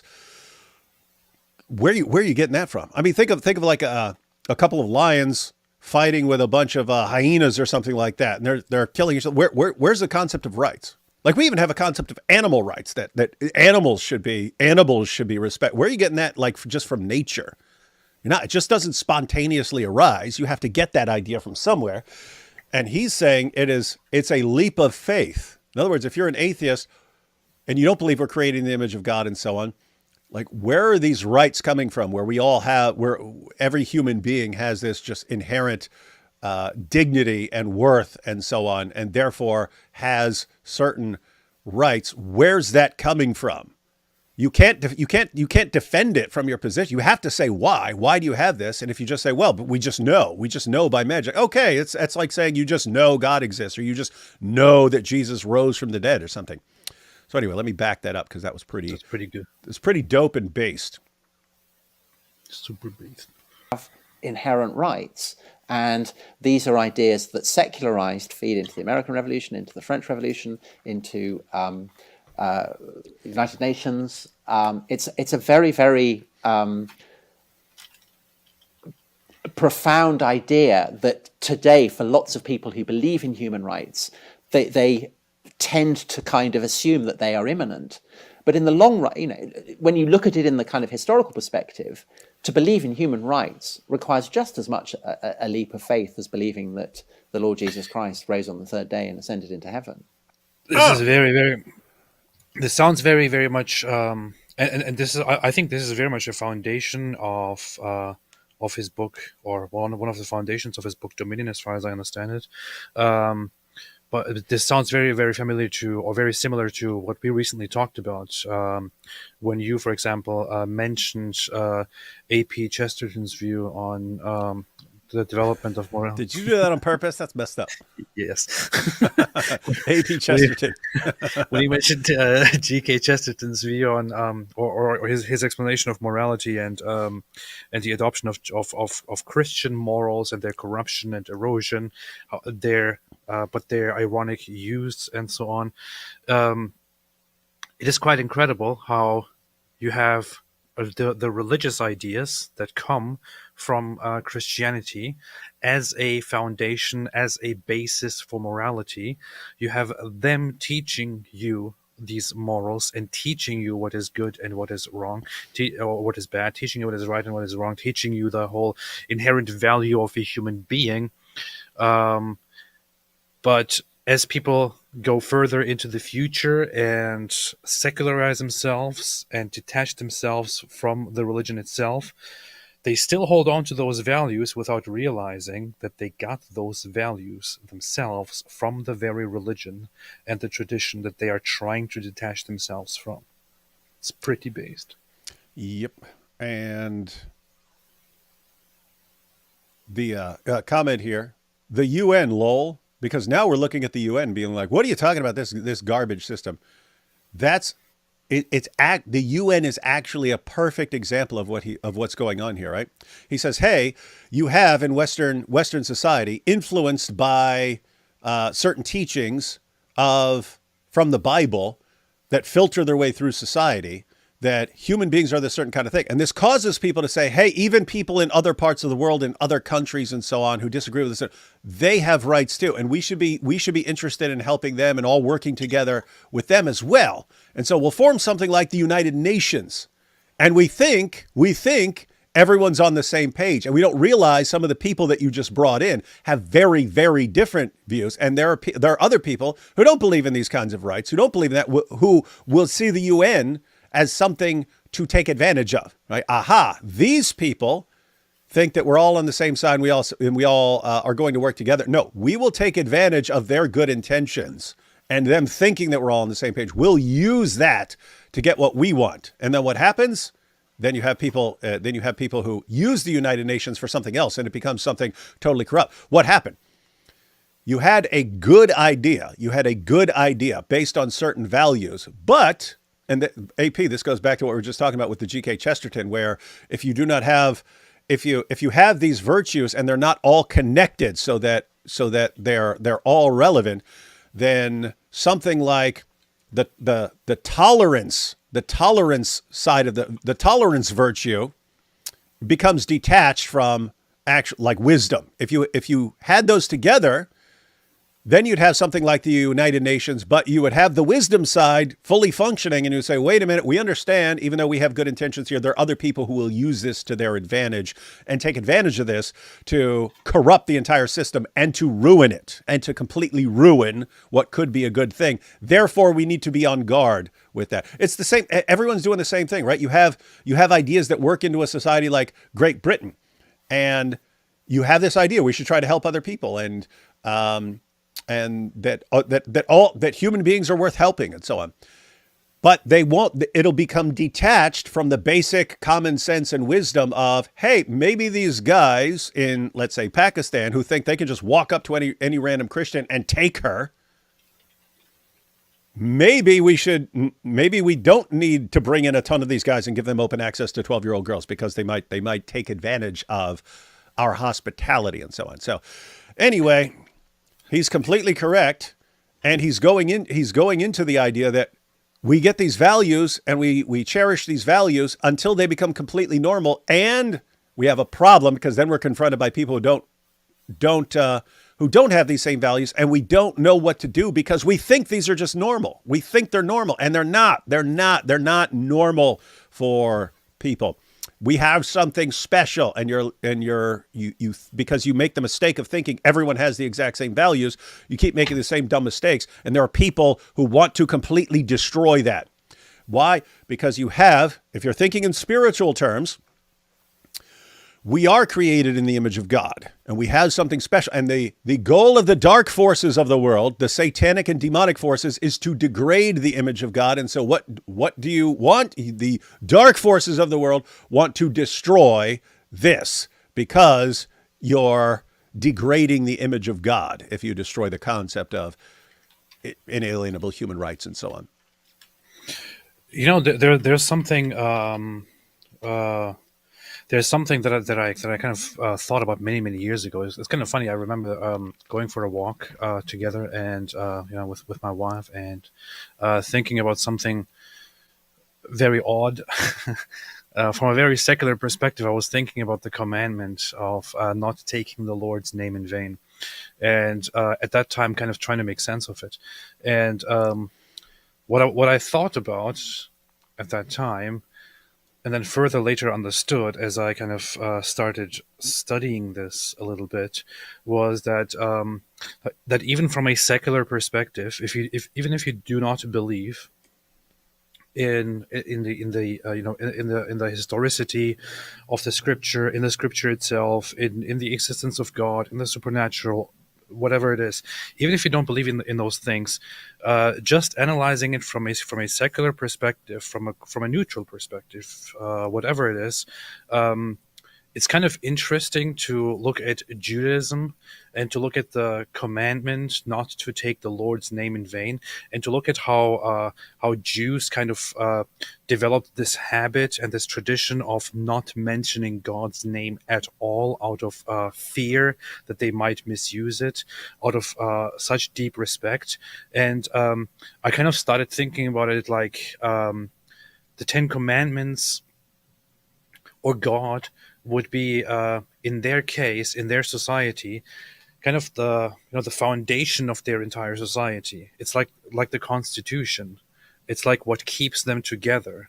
And the commandment not to take the Lord's name in vain, you could consider it a commandment that is specifically there because you want to make sure that nobody belittles or trivializes or disrespects the thing that is at the very core of the foundation of your society. If people start just trivializing it, using it as they wish, disrespecting it, and so on, it can slowly erode and destroy everything. But in Judaism, and then as a result also in Christianity, you establish and have a system where the very core of the foundation that makes your society and that makes all your morals, that makes everything stable, is protected from disrespect with a commandment. It is one of the 10 commandments. You are not supposed to disrespect that thing because it is that important. It is that brutally important. And later, I also understood this because when you look at Judaism in its historical context, in its surroundings, it was pretty much the only religion and tradition in its surroundings and in its time that had a moral system that was so deeply entrenched and was based on not just on what is better for society and what works. For example, in Zoroastrianism, in Zoroastrian culture and other cultures, they had laws established on common understandings and so on. In Judaism, they pretty much had laws based on entrenched. Based on what God wants from you and what God says. So these are not just laws that can be taken seriously or not taken seriously, considered utilitarian or not utilitarian. It is the law, and it is above any human thought. It is above any human judgment. It doesn't depend on you. It comes directly from God. You simply respect it.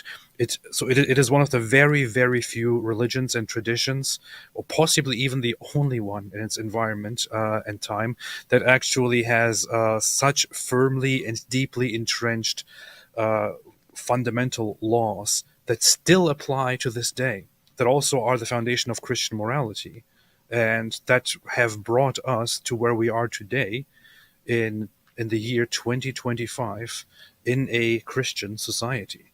This is very, very significant, extremely significant, and it would be very stupid to downplay the importance of this and to disregard this and to say, "Oh, religion is garbage." Pretty dangerous. And that what you just said totally connects with what the other Randy said. Cutting down fences without knowing why they're there. That's another lesson from A.P. Chesterton. Yet there's a famous passage from G.K. Chesterton when now there's an account called A.P. Chesterton. That's funny. People are quick. But there's a famous passage from G.K. Chesterton where he says, hey, if you're going along and you see a fence and you don't see the purpose, think, okay, I don't see the purpose of this fence. Let me just tear this fence down. And he says, until you can state what that fence is there for, do not tear that fence down, because you don't know what if you don't know what it's there for, you don't know what it's dividing or keeping out or something like that. And so this idea, we don't see the point of this. Let's just go tear it down. He says, if someone built that at some point, it was for a reason. And if you don't know the reason, you don't know what it's there for. Do not touch that. He says, only when you can explain exactly why that fence is there and you can show why it's no longer important and no longer relevant, then you can tear it down. But when you have no idea and you don't know what you're talking about, do not touch that fence. He's talking about things like, I think the example he discusses right after that is like marriage. You get to and it's actually a perfect example. Like you get to the modern period and it's like, we don't need marriage anymore. We understand, centuries ago, you had to have a man and woman and a family and stuff like that for, protection and so on. Now we have a society that can protect a woman and so on. We don't need any of this stuff anymore. We don't need any of this stuff. It's like, you do not know the role that the family is playing in a society. And you don't understand the impact of getting rid of the family unit. You do not understand that. Therefore, you shouldn't have been messing with it. You shouldn't have been tearing down that fence, because you do not know what this fence is actually doing. And you end up destroying society in the process with your stupid ideas. So, yes, that is indeed correct. Powerful and based, let's say. All right, back to Tom Holland. I mean, these are theological precepts, theological ideas that that's awesome. Let me back up a little. So he's saying I wanted to back up because I want this connected to what he said right before it, that talking about human rights is every bit of the leap of faith of saying Jesus rose on the third day. So they're both theological. They're both theological claims. Let me back up. But we don't believe in theology. Then where are you getting the rights from, guys? Rights. They tend to kind of assume that they are imminent. But in the long run, when you look at it in the kind of historical perspective, to believe in human rights requires just as much a leap of faith as believing that the Lord Jesus Christ rose on the third day and ascended into heaven. I mean, these are theological precepts, theological ideas that have been bred specifically of Christian history. And the genius of the West has been to kind of package them and market them as though somehow they've been, removed from the Christian context that gave them birth. Yeah. And I think that one of the things that we're seeing... Did you catch that? That was smart. The guy, did you catch what he just said? This is what I like. He'll just say something and it's really, really profound and deep. And you could just kind of miss it. He's saying, so what did he say? The brilliance or whatever, the genius of the West has been that they took these values and ideas that came from Christianity, they came from the Bible, but it packaged them in such a way as if we're just, we all have these rights, and they spread it around as if it's not derived from Christianity, which made it easier to spread around to people who weren't Christians, even people who aren't Christians. So you're not saying, hey guys, accept Christianity. You're saying, hey, accept these values, and we all need to have these values and so on, and spread them around the world. And you actually see that. It's impacted the entire world. It's impacted the entire world, even for people who didn't accept Christianity, because he's saying this is the genius. They sort of distilled these things from Christianity and then spread them around the world as if they're not from Christianity, so that they'd be, and then they're more acceptable around the world. And so anyway, it's just really interesting how what he just said. I mean, think about that Abraham is told that he will be that his offspring will be a blessing to the entire world. And as it goes on, that Israel will be a light to the Gentiles and so on. And then this is Tom Holland talking about how basic human rights and so on are spread around the world. Interesting fulfillment. Back to the package them and market them as though somehow they've been, removed from the Christian context that gave them birth. Yeah. And I think that one of the things that we're seen over the past few decades, really since the 21st century, is that as Western power and influence retreats, so more and more of the world is kind of basically saying, well, these ideas, these ideals are, these are culturally contingent. These are your ideas. They're not our ideas. Did you catch that? Mm-hmm. Everyone getting that. This ties in. He's bringing together stuff we talk about all the time, right? He's saying as Western power sort of retreats, as the West becomes less of an influence on the world, because all dumb stuff going on. As the West becomes less influential in the world, we start getting these other ideas and challenges saying, no, that's just culturally contingent stuff. So again, think about something like child marriage. People don't understand, like the idea that you should be protecting the rights of little girls and so on, and that you should be concerned about them. Where are you getting the idea that you should care about what some 9-year-old girl in Iraq right now? Where are you getting that idea? It's ultimately derived from Old Testament and New Testament. That idea, right? Earlier civilizations couldn't have envisioned a situation where they would care what's going on with someone else on the other side of the world. We think that little girl needs to be protected from people who want to harm her, even if she's in a completely different culture, even in a completely different society.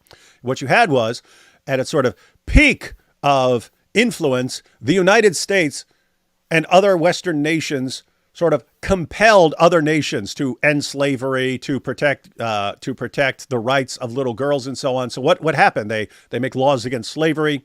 They raise the age of marriage and so on.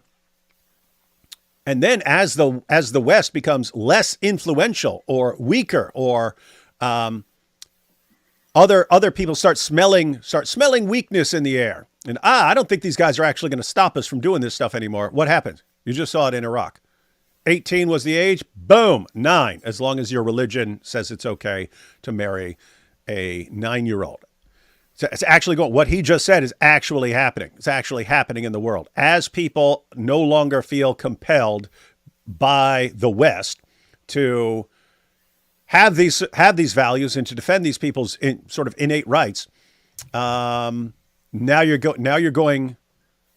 devolving to other ways of thinking. And guess what? That's going to continue. That's going to continue. Sad stuff. And I think that this is unsettling for people in the West, precisely because we have the kind, the shadow of the Nazis hangs over us. Because the Nazis absolutely did think against Paul that Jews and Greeks were completely separate, and we know where that led. And part of the horror of the Holocaust, the horror and the most grotesque irony in the history of Christendom, is that Hitler saw Paul, St. Paul, who said there is no Jew or Greek, as the embodiment of a kind of pernicious a Jewish cosmopolitanism that he saw as having destroyed Greece and Rome. He thought this idea that there is no Jew or Greek, that there is no slave or free, that there is no man or woman, had corrupted classical civilization and destroyed it. So I want to read something quickly. That's along the lines of your boy Nietzsche, man. Yeah. Well, the thing is, the Nazis really used Nietzsche, which is very ironic because Nietzsche himself, he many times expressed how disgusted he is by anti-Semites. His sister had his writings and stuff and tweaked them, didn't she? Yeah. She twisted them. She had his leftover writings. His sister was an anti-Semite, and she took some of his writings and made them more anti-Semitic in tone. He even wrote about his sister, about how she together with her boyfriend, fiance, husband, something, are a couple of horrible anti-Semites. This is what he wrote about his own sister, and that sister later on comes after his inherits death his stuff and takes his things and twists them to adjust them and to adjust them to an anti-Semitic pro-Nazi stuff. It's so bizarre, but they did take Nietzsche's idea of the ultimate good being, might and power, and twisted it in such a way that they misinterpreted that and turned it into ultimate power. Whatever makes me stronger is the best thing, and those who are the strongest are the best, and so on, which was not really Nietzsche's point. But I want to briefly address something here, which is very, very related to what he just said, what he said about Hitler. So Hitler had some really, really strong thoughts about the Roman Empire and about Christianity's role. Let's see. This is from the diaries of Goebbels, which are authenticated. In fact, they were authenticated by a pro-Nazi Jew hater himself. The Führer is a man totally attuned to antiquity. He hates Christianity. How much clearer can it get? He hates Christianity. This is Goebbels, Hitler's most trusted guy, who, with his knowledge, was writing these things down. The Führer is a man totally attuned to antiquity. He hates Christianity because it has crippled all that is noble in humanity. According to Schopenhauer, Christianity and syphilis have made humanity unhappy and unfree. What a difference between the benevolent, smiling Zeus and the pain-racked, crucified Christ. The ancient people's view of God was also much nobler and more humane than the Christians. What a difference between a gloomy cathedral and a light, airy, ancient temple. He describes life in ancient Rome, clarity, greatness, monumentality, the most wonderful republic in history. We would feel no disappointment, he believes, if we were now suddenly to be transported to this old eternal city. The Führer cannot relate to the Gothic mind. He hates gloom and brooding mysticism. He wants clarity, light, beauty. And these are the ideals of life in our time. In this respect, the Führer is a totally modern man. To him, the Augustinian period is the high point of history. And so far as the slaves are concerned, the people who were supposedly freed by Christ, or by Christianity, they were far less free and far more oppressed than in ancient Rome. What do we mean by slavery? Is a member of today's industrial proletariat perhaps freer than a slave before the Americans brought freedom to their southern states? It's all a question of preconceptions. It then continues along those lines and gets more critical, and we can get into some of those things later.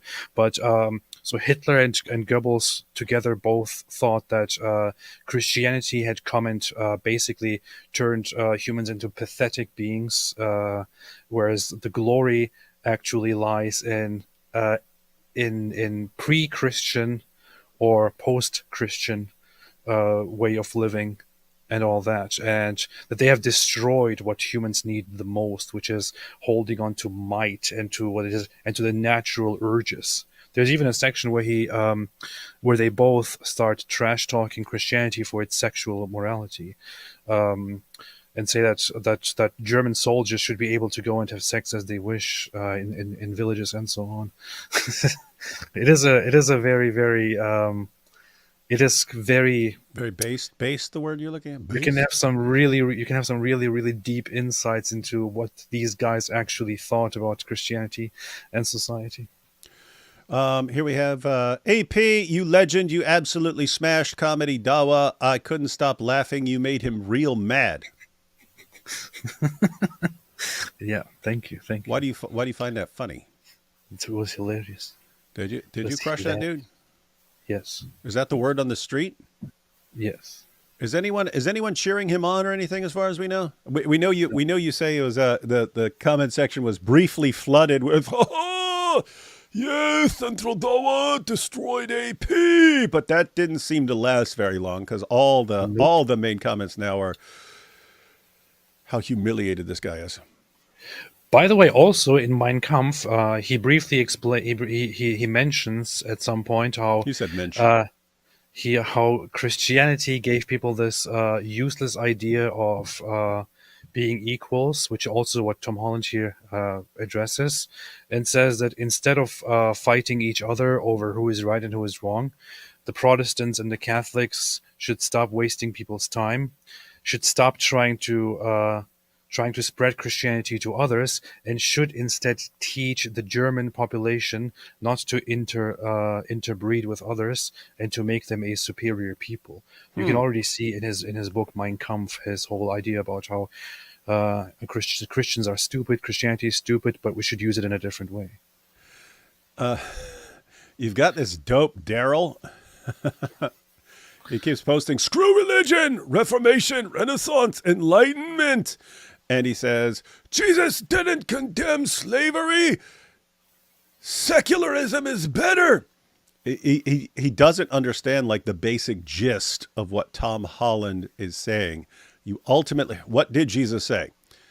Love the Lord your God with all your heart, mind, soul, strength. Love your neighbor as yourself.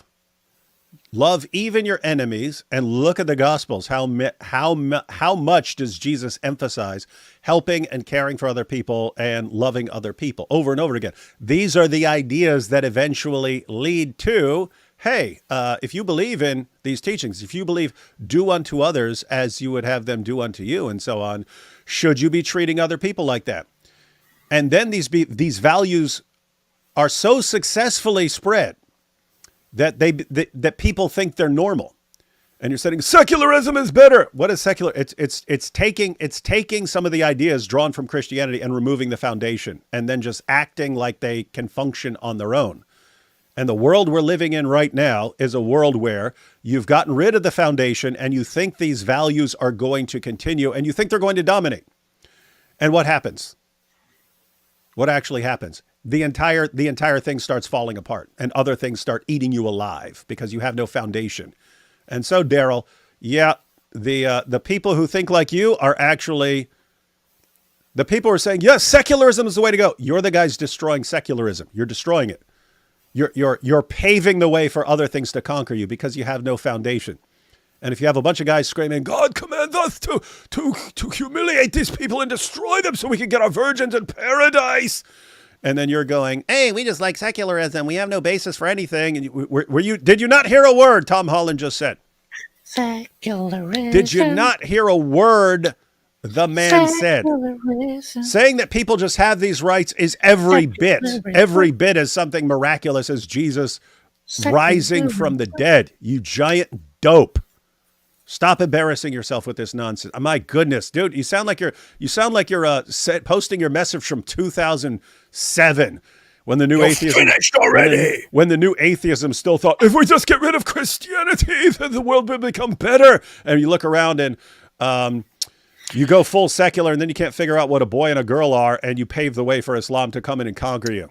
That's what actually happens. You giant dope. Don't you know you never go full secular? Never go full secular. You can't. Going full secular would destroy secularism. It's one of the things that if you take it as its own thing and you celebrate it as its own idol with no foundation, you destroy the foundation, and then it collapses and it falls to pieces. That's what happens, Daryl. So go somewhere else with your silliness and stupidity. You went full secular, man. You never go full secular. Never go full Daryl. Never go full Daryl. Thinking behind that is Hitler thought that the Jews were subhuman; they were not human, and somehow they well, climbed under the idea. That, he saw them as the most dangerous enemy of the strong. That Paul is. Did he say the Strom? The It's strong. like electricity or something.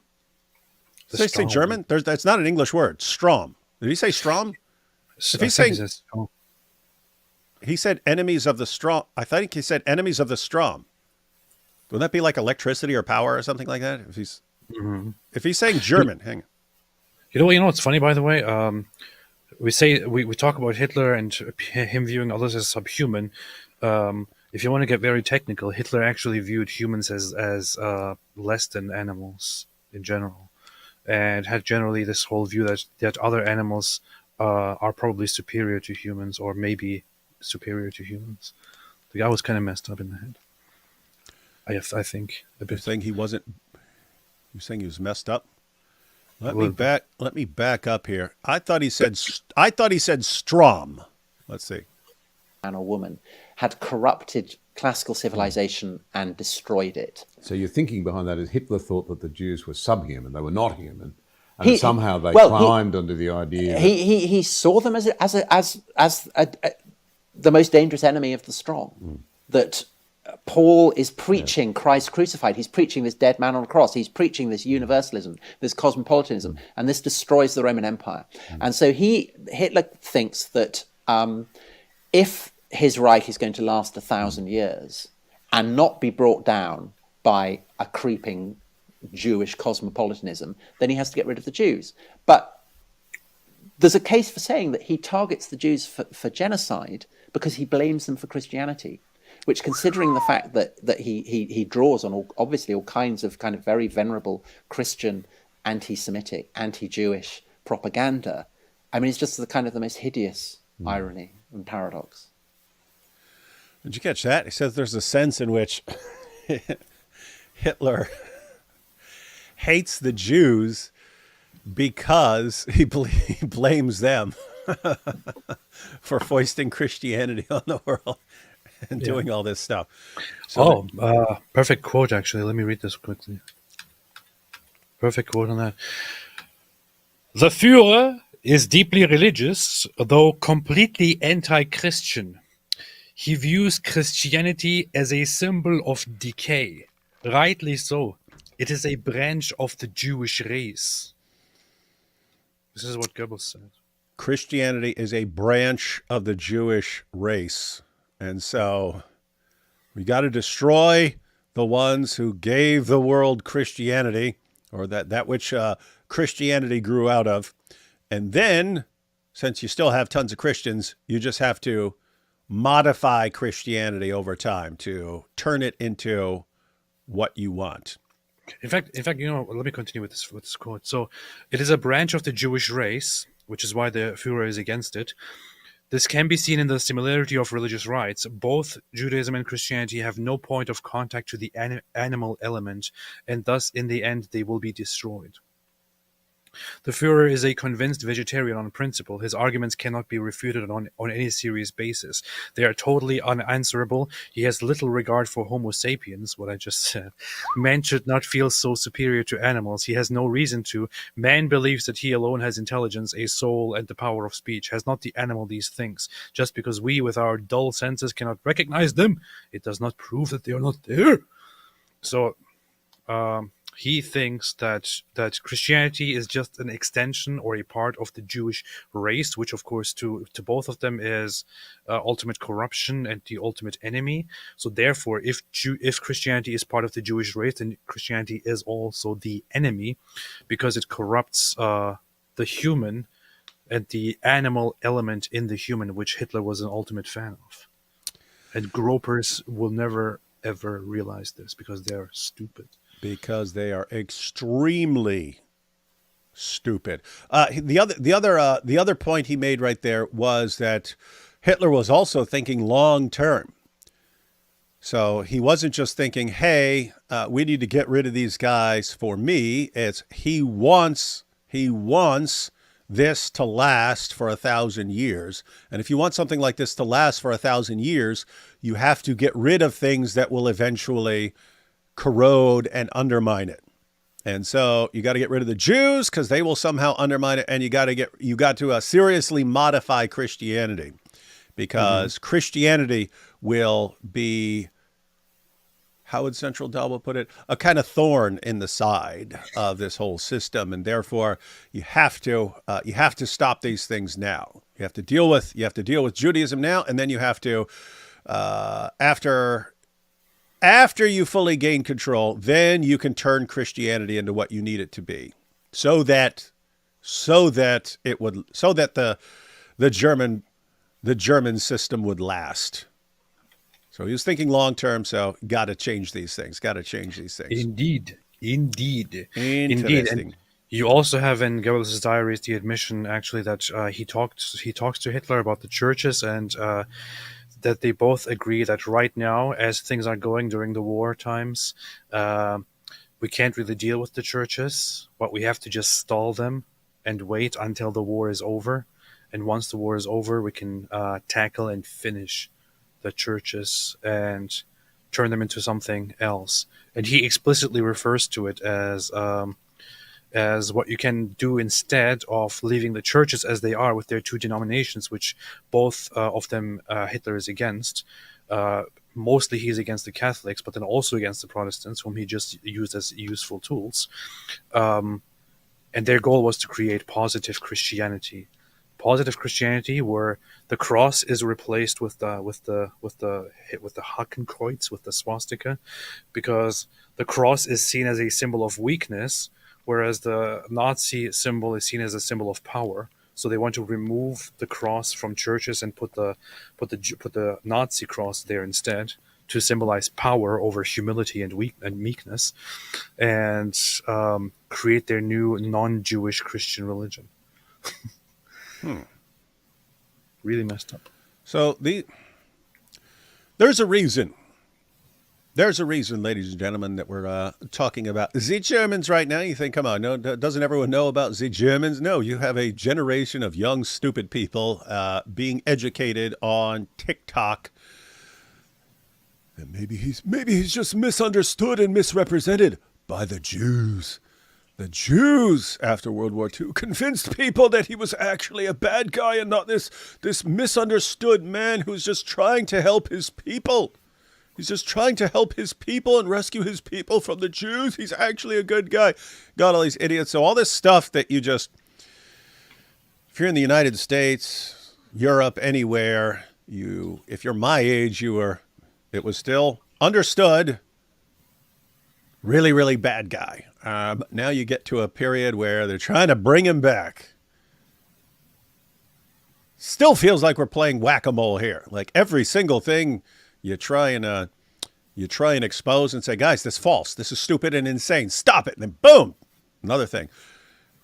Actually, we should come up with like a modified whack-a-mole where instead of like, I don't know if you've ever actually played whack-a-mole, AP, but there are all these things and a mole pops out and you bop it and then another one will pop up. Occasionally two will pop up, so you got to be quick. But I mean, just there needs to be like some expanded whack-a-mole where it's this huge field and there's just like hundreds of them constantly popping up and you're trying to sit here and deal with them all. And it's like, what the heck is going on here? So we got the Dawa guys trying to take over the world.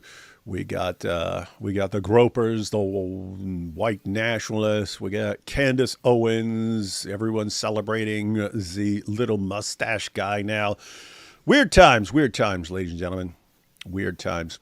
AP, you have any final thoughts on the Germans and why they hated Christianity? Otherwise, we'll go on to the super chats. I have lots of big thoughts. Do you? So, Bigly. bigly. He thinks bigly on this. So first off, there is that one phrase which is reported by multiple accounts. Earlier, somebody was suggesting here and saying the table talk is fake.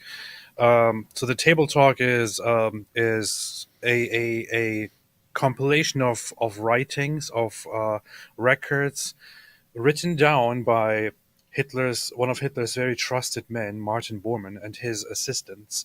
They together wrote down things that Hitler spoke about in the bunker and in his residence. There, they wrote about how he was informed about the Battle of Tours, which was the Muslim invasion of France, which failed, which could have turned Europe into a Muslim society. And he then talks about how he wishes it had happened because he thinks Christianity is just is terrible for Germans. And the quote then goes to, why did it have to be Christianity with its meekness and flabbiness? I wish the German people. Wait a minute, I had it up here somewhere. So he wished that the German people had the Japanese religion, Shintoism, or Islam, the Mohammedan religion, because these religions glorify war and martyrdom. Why did it have to be Christianity with its meekness and flabbiness? That was his whole concern. Christianity was making them meek and flabby. Weaklings. You're weaklings. If you were Muslims, you would kill. You would be superior. You would humiliate others. That's our goal. That's one of his thoughts. The other issues are once again, reports by Goebbels in his writings, where he says that that their plan is to create a future new religion based on Christianity, but a distorted form of it. But they had so many different aspects for which they really did not like Christianity. For example, so here is one thing where Goebbels talks about what they want to do with Christianity. Travel back to Berlin with the Führer immediately after his speech. Sit in our compartment and talk. We discussed all conceivable sorts of problems, particularly the lack of foresight and initiative in the armaments ministry. The Führer is also very angry about it, but at the moment he can do little to change it. He intends to wait until the war is over before dealing with the church clique. And Smart. quite rightly so. He sees the general situation in a very optimistic light. England must be forced to her knees. Bad news, Goebbels. Fast forward, you're going to lose. Yeah, 1 second, real quick, because it's very similar to. I think this was a little before you came on yesterday, but I was live with Armin Navabi, who's Iranian, and he was breaking down Iran for us because people basically raised familiar with an evil Iran, an evil terrorist state, and they're not familiar with before that, which was pretty recently. It's in my lifetime. I was like a toddler when it happened, but he was pointing out how the radical Shia Muslims teamed up with the leftists to take over Iran, destroy the monarchy, and impose Islam. And he said, and what the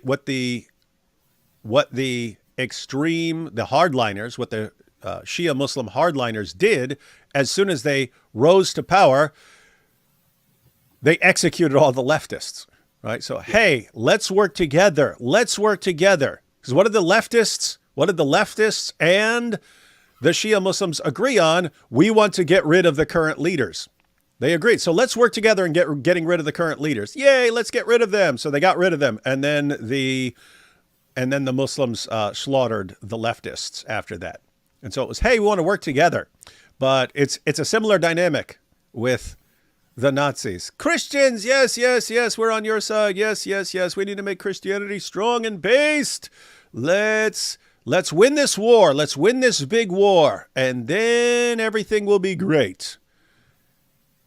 And instead, the plan was win the war and then either completely crush Christianity or just even better, transform it into something fundamentally unchristian, but is completely aligned with your political agenda.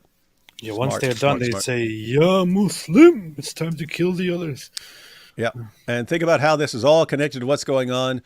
Who are the best buddies of the Dawah guys and the jihadis? Islam continues to align with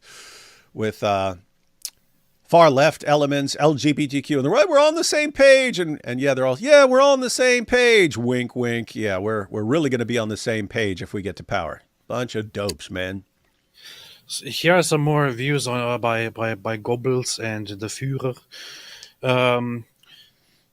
At one point, Goebbels reports in his writings that there are plans to introduce some Christian magazines for soldiers to give them some motivation and some things to read and give them hope.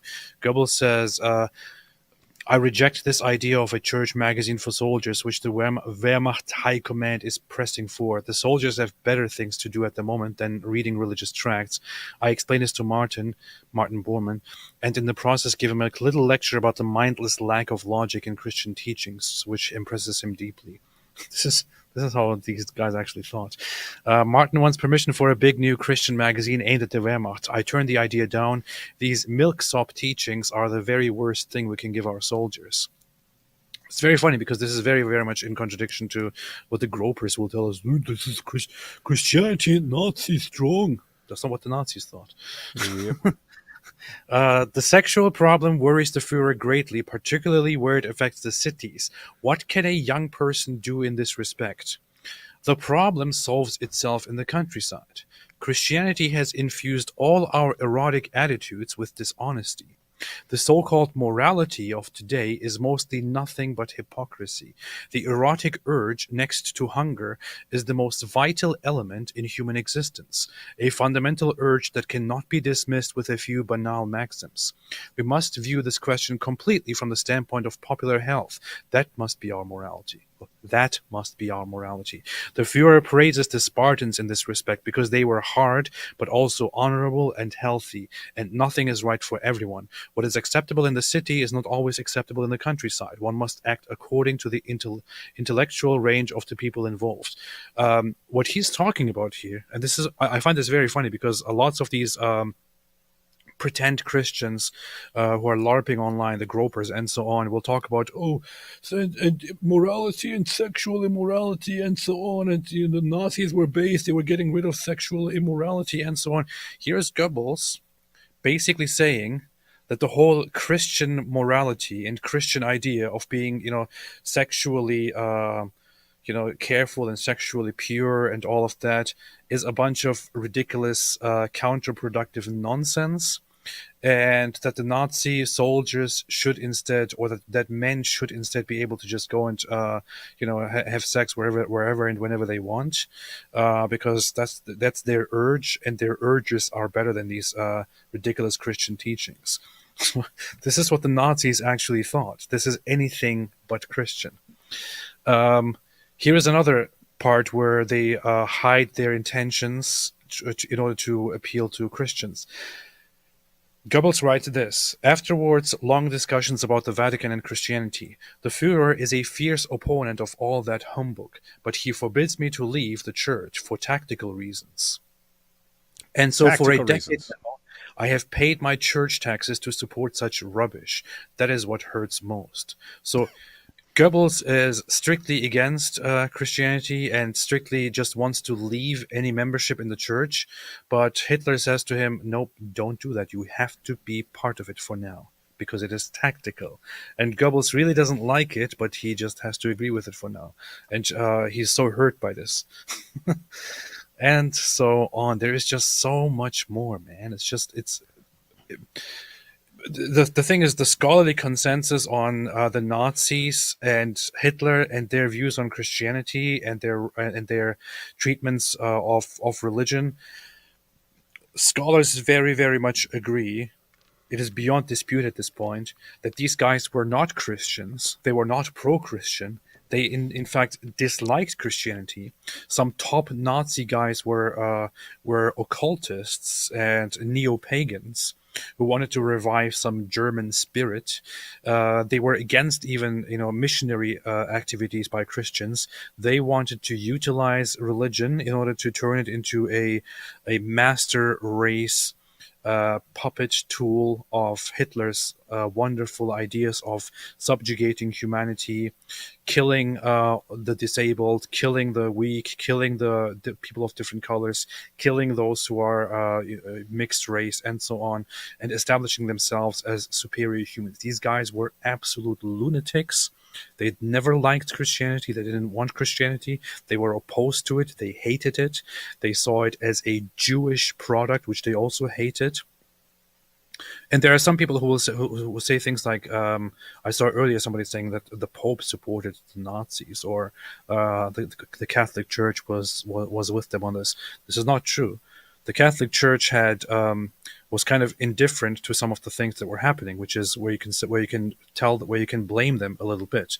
But the Catholic Church was actually very active in helping Jewish refugees, helping clerics inside Germany, and they were very careful not to publicly antagonize the Nazis because they were aware that the Nazis would ruthlessly take revenge on Catholic clerics inside Germany. So they were, but behind the scenes, they were actively helping the opponents of the Nazis and also helping the Jews who would escape, for example, and so on. There's no friendship, no connection between Nazis and Christianity. And so, can we conclude that the various groups today who are claiming to be Christian, but who are also supporting Nazi ideas, Hitler was a good guy, that these groups like the Gropers, like the white nationalists and so on, occasionally Candace Owens, that they're either simply complete idiots, like complete morons, they're too stupid to know what they're talking about, or they're basically weak and pathetic versions of what the Nazis were. They're people who are, here's what I really want, and let me use Christianity to dupe a bunch of Christians into coming along for the ride. Something along those lines? Yeah, I don't know how to address this, but the one thing that I noticed nowadays is that, especially in the public, well-known influencer scene, there is a very odd fashion where you have some people who are mixed race or who are black, and others suddenly standing up and being the voice of the Nazis and being the voice of the Nazi pro-Christian hybrid weirdos, like I don't know, Candace Owens, Moron Gaines, Kanye, and so on. Hitler invented a microphone. Shut up, man. Make some beats, make some songs. You're not a historian here, buddy. You know what Hitler said about mixed people. This is directly from Mein Kampf. For the contamination caused by the influx of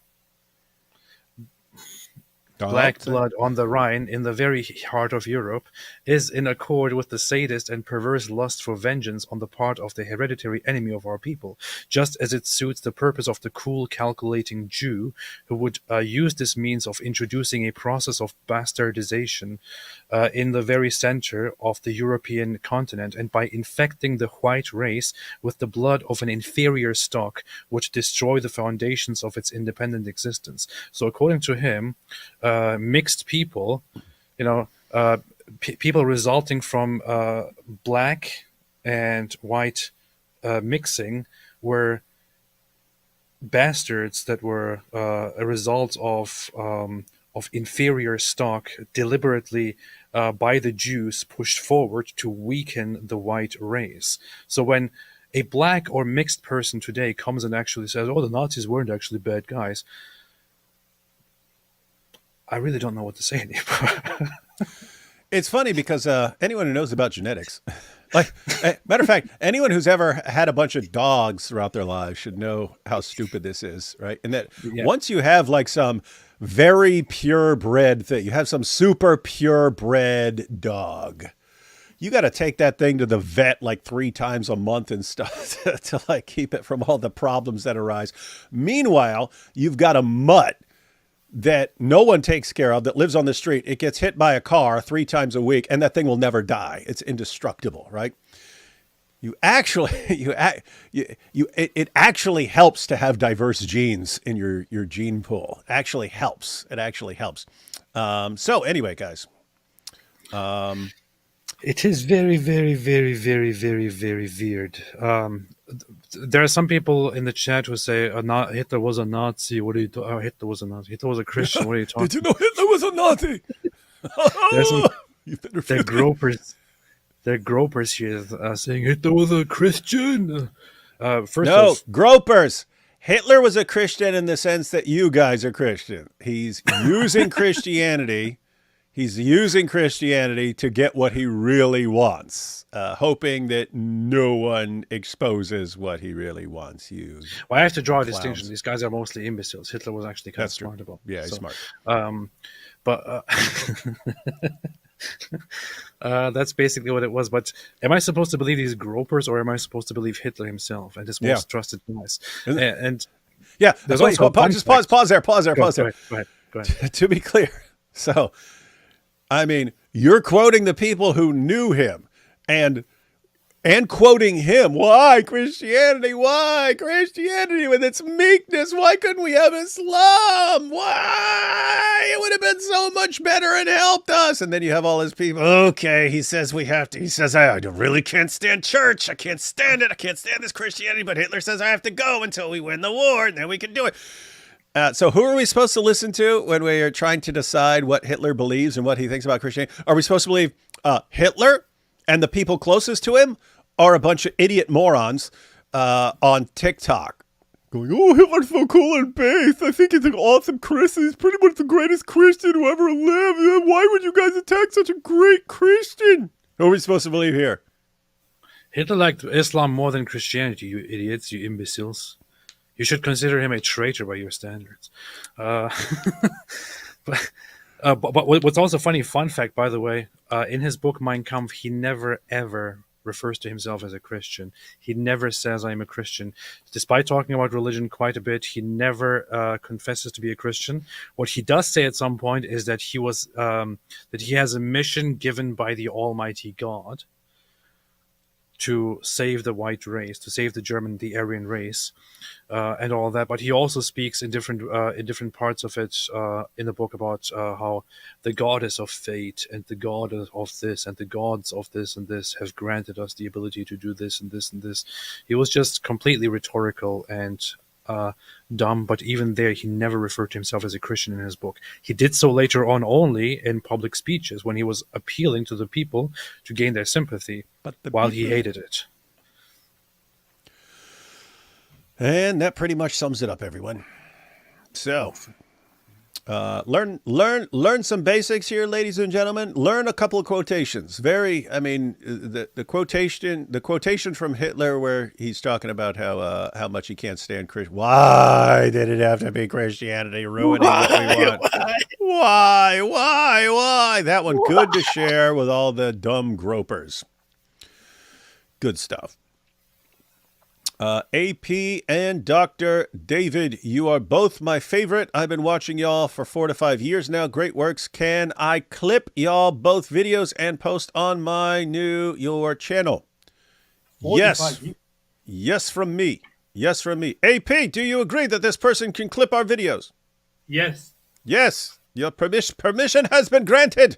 You can clip our videos. When is Apostate Music releasing some beats? AP, what do we got coming out from Apostate Music? Probably soon, but I don't understand how he has been watching our videos for 45 years. We haven't even been doing it. 45 years. Well, I'm almost 49, so Interesting. I started making videos when I was 4. They were super dope and based. All right, so soon with the Apostate Music, AP says. Soon, inshallah. Daid! Thank you for giving that demure description of Nabil. You made my night. Yes, this is from Gay P. Gwyneth here says, animal rights can't come from nature. That's stupid. That is correct. That is correct. You would only get the idea and that they're like some sort of creatures made by God and therefore you shouldn't mistreat them. If Islam is worth destroying, it is worth destroying today. It's very rude. Islam needs to be coddled. Sidekick Rus, D. Wood, and Apostate Paul, all the best. Danke. So how do we fight Islam in the UK, for instance, without compromising our Christian values? Deport.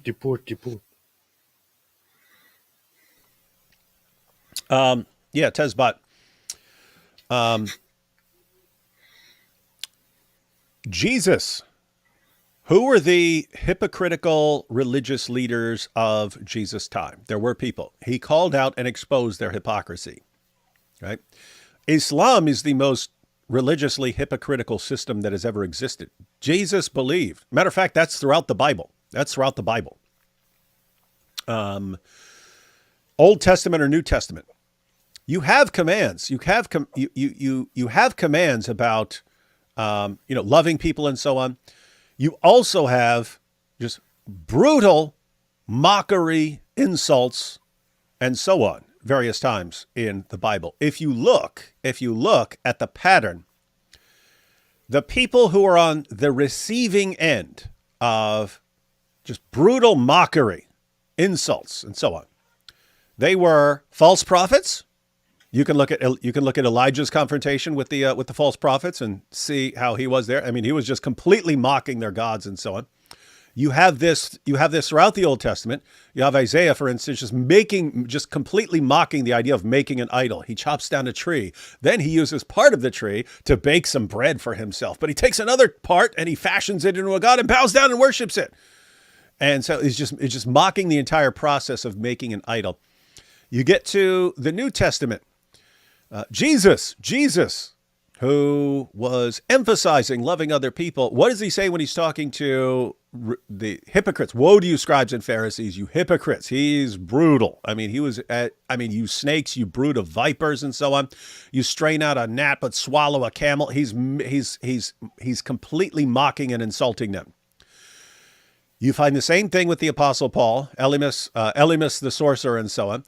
The pattern you find is the people who are on the receiving end of just brutal mockery are the people who are in positions where they're leading other people astray. False prophets, oppressors, hypocritical religious leaders. Why is this relevant? Because there is no system in human history that completely embodies all of these aspects than Islam. Muhammad, false prophet, check. Oppressor, check. Hypocritical religious leader, check. Muhammad meets all the standard requirements of someone who would, according to Jesus, Paul, God in the Old Testament, the prophets, the apostles, be on the receiving end of complete mockery and insults. I believe that in the long run, learn about Islam and expose it. That is completely in line with the Bible as Christian. You are not violating anything. And if you are hurting people's feelings while you're exposing the false prophets, guess what? Jesus was hurting people's feelings when he was exposing their favorite religious leaders, because their favorite religious leaders were hypocrites. So you are completely in line with the Bible, hurting people's feelings while exposing a false prophet, an oppressor, and so on. With that said, there are other roles that the government has to have. Keep in mind, according to the Bible, governments have a kind of authority from God, and their task is it says they don't bear the sword for nothing. They're there to punish wrongdoers. So if there are people among you who are supposed to be who are there according to them and what their religion calls on them to do, if they're there to subjugate you and undermine and oppress and overthrow people and subjugate people and so on, you can, as a Christian, be calling on the government, say your job is to protect us in this situation. So you as a ordinary citizen and a Christian can be blasting away at Islam. You call on your government to be protecting people and so on. And if they're not doing it, guess what? You have a democracy. You can vote people in power who will protect you. So I think that all of that is completely in line with Christian values. What you find is you have a kind of distortion of Christian values among lots of people in the West, where all Christianity is a system for never hurting anyone's feelings ever. Well, guess what? That's not biblical Christianity. People's feelings were hurt all the time by Jesus, by Paul, and so on. So it's morphed into something it's not. And so if you're sticking with actual Christianity, you're good. What did you say that you amused yourself with a second ago, AP? Me, I didn't say anything. You said so, you blurted something out, and then you started chuckling, snickering. I was actually chuckling at something else because somebody posted a meme about saying God, whoever kills Hitler goes to heaven, and then Hitler, and then it's just an image of him killing himself. So. This is y'all are learning what amuses AP, ladies and gentlemen. Gwyneth Isaac says the opposite of not taking God's name in vain is Jehovah's Witnesses. Ooh, brother, ooh, it's not as bad as Islam, but bad nevertheless. So yes, so not taking the Lord's name in vain, and they actually put it in the name of their group so that everyone always has to mention Jehovah in. But you know what's actually. I think what's actually worse than that is when gropers nowadays, or people like Candace Owens, use the phrase "Christ is King" for their political purposes. Indeed, and don't mispronounce her name, AP. It's Candace, not Candace. Oh, Candace. Candace. Sorry. Candace. We've got that. Let's see. Roses are red. Adolf didn't get. Momo is dead. Christ's resurrect. Momo had armies with swords to compel. Christ conquered the world. His love broke the spell. Powerful. We've got powerful poetry. Powerful and true poetry. Hitler was loon bad. Too many of Germans believe in. Powerful. Isn't it weird? Germans are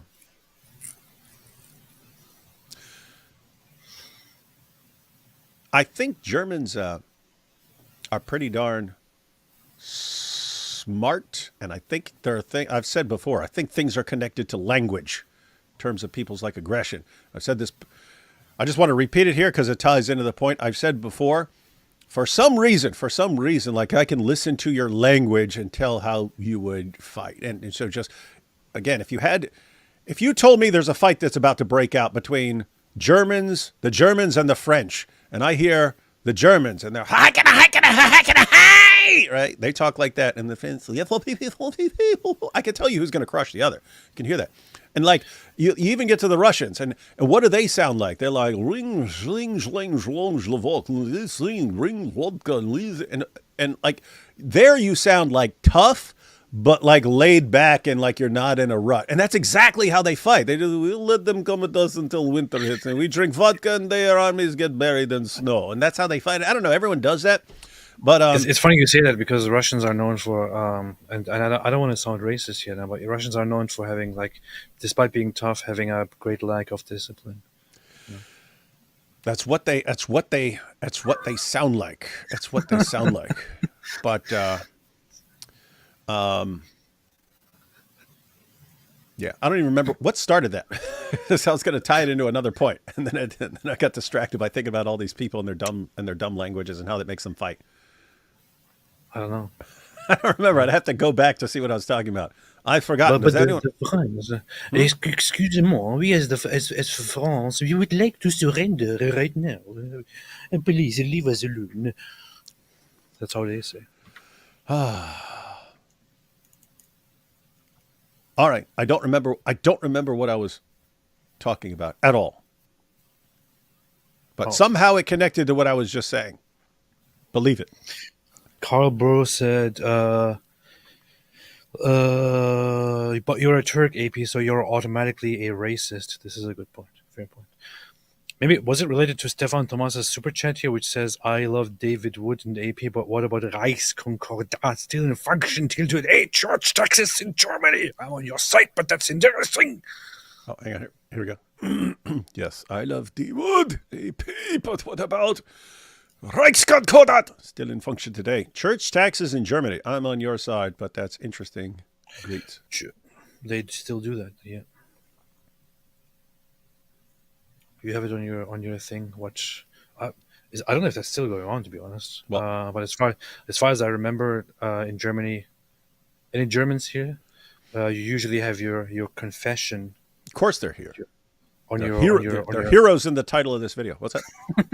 They have their confession on their ID, so their denomination, what church they belong to, usually on their documents, which is all used for different purposes.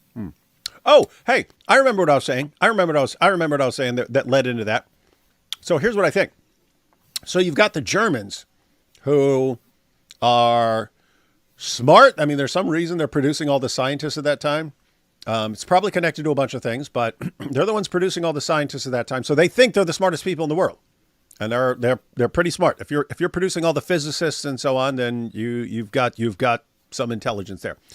But also like aggressive, and then especially after World War I, think, hey, we're being horribly mistreated here. We're being horribly mistreated. We're like the greatest people in the world.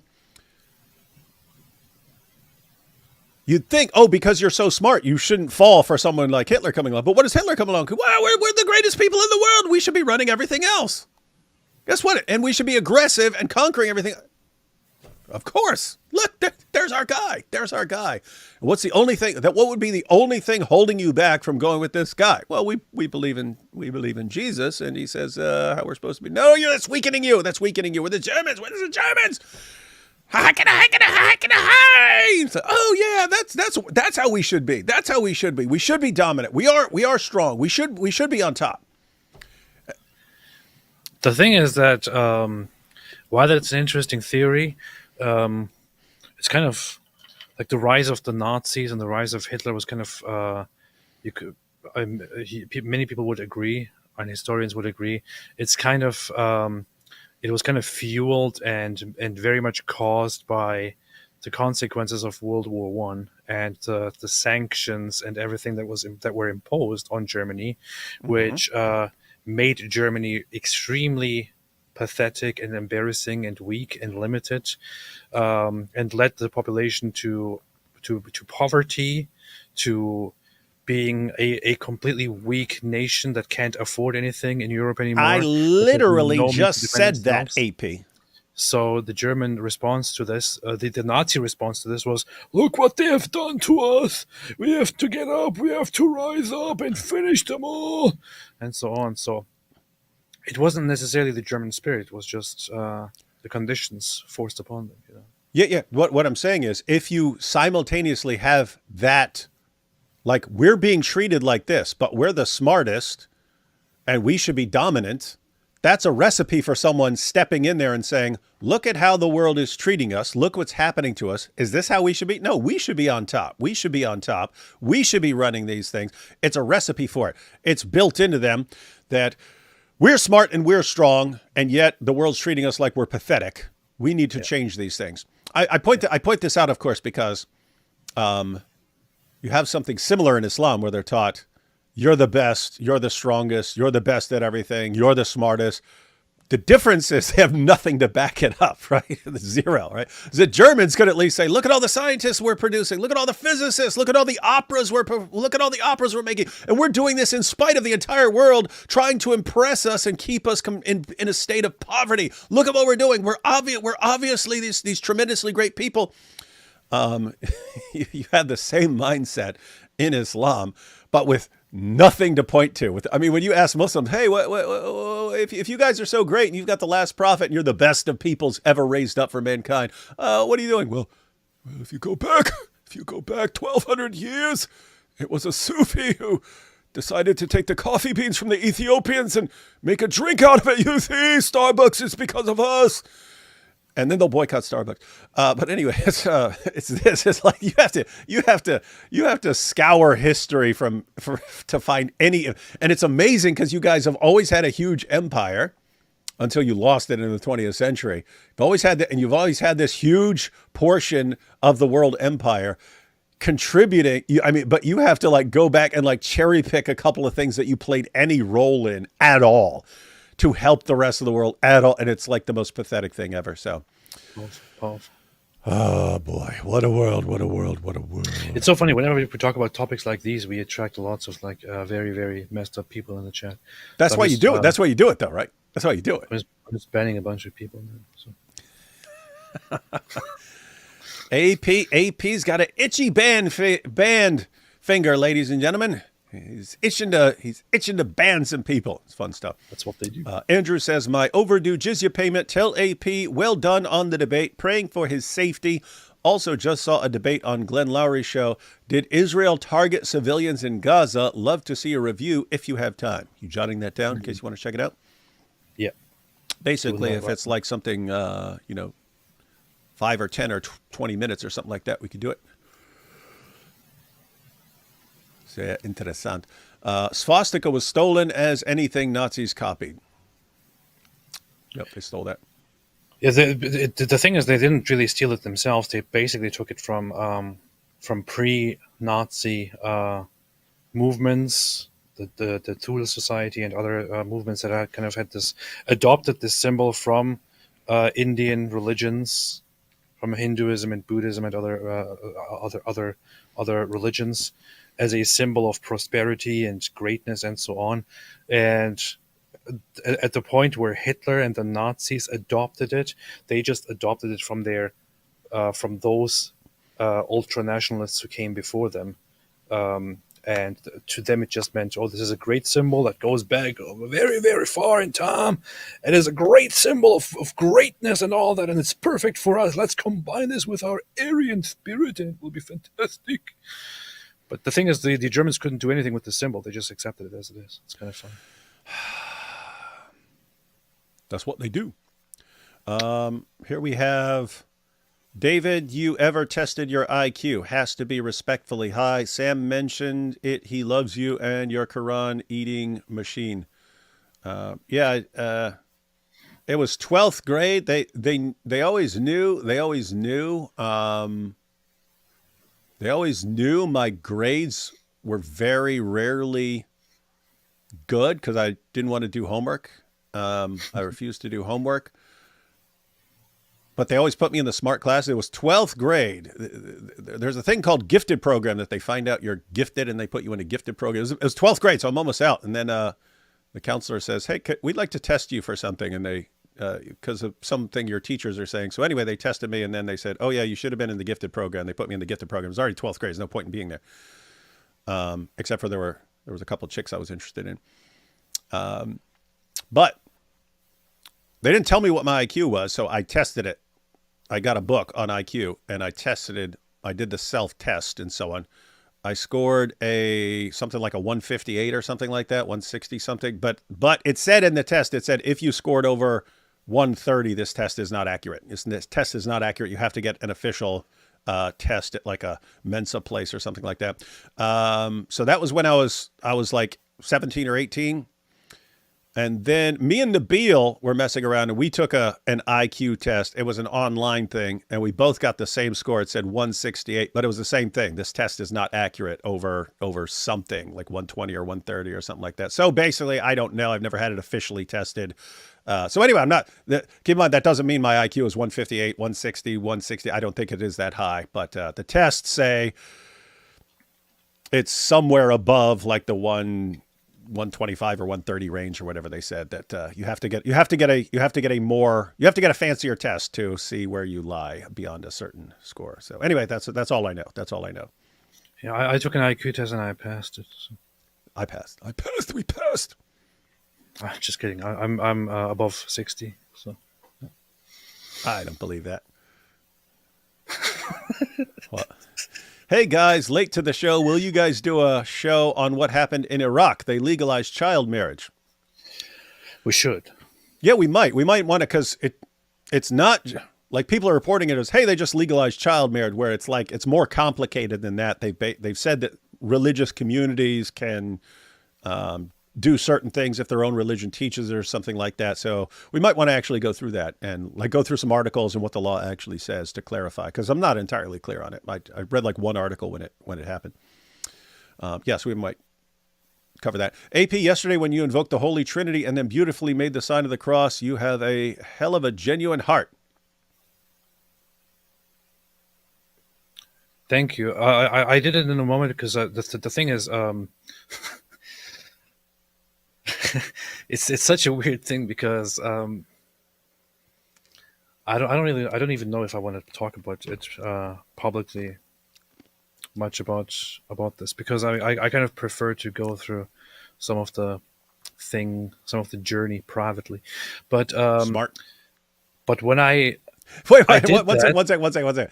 You see everyone, if AP were a grifter, he'd be doing all this like, hey guys, and now I'm going to read this. What should I do? Send me donations if you want me to think this or that or read this or that, right? That's what a lot, OMG, guys. that's what a lot of send people do. me this one to ask me which religious text I should read from and what questions I should ask. All right, sorry to interrupt. Go. Yeah, I kind of did it because I was messing with the guy, and he kind of he was getting really, really worked up and really angry because he's like, I thought you were agnostic. What is this? You're agnostic to the agnostics. You're atheist to the atheists. You're a Christian to the Christians. A Jew to the Jews. Muslim to the Muslims, and so on. So I just started mixing things up for him, and he got even angry. It was kind of awesome to behold. At the same time, it's also something that I don't really want to take too lightly. Exactly. I was thinking, hey man, So- you might be playing with fire there, messing around with this. Yeah. So it's not something that it's like I did it in the moment. And then later on, you're like, uh-oh, should I have done that? Yeah, and later I'm like, I don't know if that was actually appropriate to do, but I can't go back and fix it anymore. Yeah, but you have Leonardo here pointing out, hey, you actually did you got some good motions there with that. Well, I have been doing different practices. I am seeking. I am searching. I'm trying to find something. I'm trying to get somewhere, and it's not necessarily just because I feel lost for the meaning in life, and I'm trying to hold on to something. It's like I think it just gets really difficult to go through life for some people without guidance and with a complete reliance on just your own mind and your own skepticism and your own cynicism. And I have been kind of exploring and trying to look for something to believe in. And I've always sympathized with Christianity, always sympathized with the cross. And my wife recently converted back to Christianity, and this is the funny thing. For years now that we have been married, she knows that I have always been interested in religion. I have always been sympathizing with religious things. I would sometimes randomly listen to some, I don't know, some religious music, and she would just sometimes look at me awkwardly because she was like totally not with it and was just in her atheistic thing. And then to see that she is suddenly the one who returns to the religious fold, and I'm just standing there, it's kind of weird. No, those of us who are watching that, I thought, I kind of thought if something happened, it would be you converting to something, you becoming a Christian, and then having this kind of battle with your wife, because she was more hostile towards Christianity than you were. You're kind of, look, I don't care what people believe, as long as you're not trying to kill me, which these guys are, and so I'm going to focus on these guys.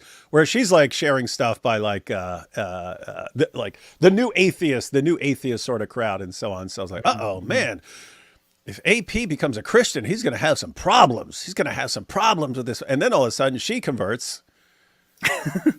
She's like, hey, everyone, we must help my husband convert. Everyone pray for my husband. I forget what she's tweeting and stuff, but stuff like that. The only reason that I'm kind of, or one of the main reasons why I'm kind of why I'm not being very open about this right now is that I just don't know where I will end up in the end, and I don't want to make statements that kind of, given the whole, I don't know, public aspect and people asking about it, I just don't want to make statements that are misleading and that give people false impressions, and then I suddenly end up going into a different direction and all that. It's just I don't want to just I don't want to declare anything without being completely sure about it. That's it. You heard it here, folks. Let AP figure things out. He'll tell you when it happens. If you send me high amounts of money, I can just convert to your stuff. If you, and it would be funny. Has anyone done that and been like, okay, I'm thinking about converting to this, or that. Whoever sends me the most money, I will. You can decide. Stefan says, MFS, I mean, of course you're good. I think that was when you were reading the German passage and you weren't sure what to what to say. Yeah. The Führer wanted Shintoism or Islam because it makes its followers soft targets. Shintoism, the ancestors know best, soft target. Islam, submission to Allah. Mullahs just manipulate their weakness. Yeah, it makes you aggressive, but also submissive towards your leader, whatever that leader is telling you. But if he's saying, hey, go subjugate everyone, that's perfectly fine with, I don't know enough about Shintoism, but Islam definitely. It is a very honor-based, history-based, he says it's based. You heard it. Religion. He says Islam and Shintoism are based. And it's funny because it historically kind of taught the Japanese people that that they are the ones who were who have a direct lineage to the gods who created the world, who also, before creating anything else, they created the Japanese islands and created them as basically the representatives of the gods on Earth, and it is their ultimate destiny to be the rulers over the Earth and so on. And it kind of got reshaped after World War II into going into a different direction. But that's basically kind of what they were taught. Here we have, didn't they delete the intellectuals and leftists in Vietnam, Cambodia, China too? They use students and intellectuals and then Uno reverse card. Yeah. That's true. That happens over and over again. Communists love using that method. Uno reverse card, ladies and gentlemen. Oh, guys, you got... Pay attention to who you're forming alliances with, because sometimes they're forming alliances with you knowing they eventually want to destroy you. You're just a temporary useful idiot. AP, are you going to have AP, you going to have coffee with Central Dawa? Yeah, definitely. Definitely. What a dope, man. Central Dawa. Imagine being so stupid that you actually acknowledge that 1,500 people are watching, and then you actually say, "Your blood is halal. Your blood is halal." And you make a cutthroat gesture. What kind of an idiot are you? Pretty bad. What a dope, man. What a dope. Like, how could he be any more of a disaster?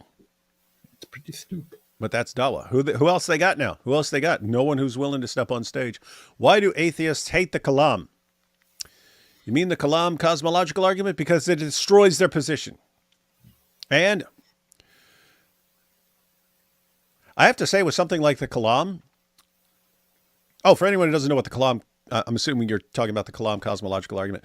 But the Kalam cosmological argument, you could put it in different ways. I actually like William Lane Craig's formulation is the most popular. I like it as a series of disjunctive syllogisms. That sounds fancy. You can use this reasoning anytime, but disjunctive syllogism, it's either this or this. It's not this, therefore it's this, right? A or B, not A, therefore B, something along those lines. So it's actually good. So either the universe has existed for all eternity or it had a beginning at some point. You can show, then you offer arguments that it hasn't existed for all eternity, and the conclusion, therefore, it had a beginning. And once you've agreed to that, then it's, okay, the universe, since the universe had a beginning, it either had a cause of its coming into existence or it had no cause. And then you show why it would be absurd to think that something comes into existence with no cause, and therefore you're left with, there must be a cause of the universe. And then you could go through and determine what kind of cause it would be. But why I find arguments like this interesting is you kind of have to just side with irrationality to avoid the conclusion. In other words, you have to say, well, in spite of all these arguments, I still think the universe is eternal. Or you have to say, I do think something can come into existence uncaused or something like that. And it's like, okay, well, what you're saying goes against everything in our experience. And therefore, you're saying you're going against all of our experience and understanding of reality just to avoid the conclusion of this argument. And it kind of makes it seem like evidence isn't really the issue, and you just are willfully deciding to avoid certain conclusions that you don't like, which is atheism in a nutshell, ladies and gentlemen. Kenton Park says they're causal phobic. Oh, that was a joke. Hang on. It was a joke. I thought he was asking, and it was a joke. Why do atheists hate the Kalam? They're causal phobic. That's funny. AP doesn't get the joke. Both you men look dashing in those glasses. We prefer spectacles. Spectacles. For intellectuals, they keep falling into the same trap all over the world. Support communist revolutions, get deleted. Yeah, and what do the intellectuals at the universities in the West teach? Islam is the greatest thing in the world. It's so great. It's so great. Everyone should be more Muslim and love Islam more. Let's all put hijabs on. Yay. Groypers would get smacked. There's a funny paradox, that those who get used by these people and then get backstabbed and thrown away often happen to be just by testing, happen to be the more educated and more intelligent and more cultured parts of the population. On average, these people, intellectuals, the ones in academia and so on, have higher intelligence in comparison to the rest of the population and higher education levels in comparison to the rest of the population. But they also happen to be the ones who easily get milked and used by really, really messed up and vile ideologies and then get thrown away in the trash. It's kind of weird that people who are generally more intelligent and more educated happen to fall more easily to being used like that. Why is that? Is it because they trust themselves too much? Is it because they're blinded? Mm-hmm. Well, you can also, hey, if you're smart, you'll go along with this. Well, I'm smart.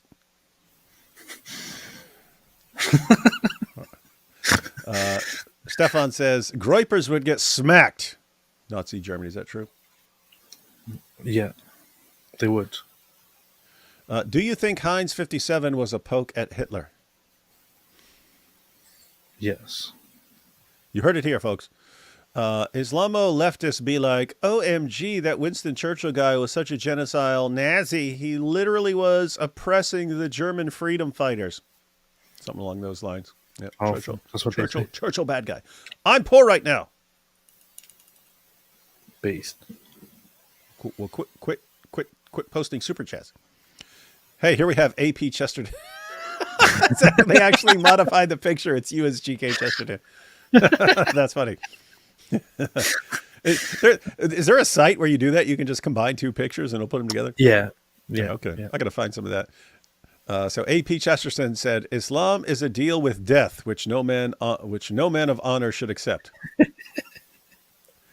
Very nice. Indeed. Grumpy Granny says, shared. Thank you. Yep. Thank you. Thank you, Grumpy Gary. Read the Bible and become inoculated against deception. Read again and get a booster shot. Booster. No, we don't believe in vaccines. Ray Ibrahim has been doing lots of vids. You two should go live with him. Yeah, I did. I did go live with him, and I was telling him because he had been on YouTube like years ago and so on, and yeah, I talked to him. I gave him a little crash course and stuff. But yeah, we should get him back on. Very, very knowledgeable about history and so on. So yeah. What does he have for a fake name? Raymond Ibrahim.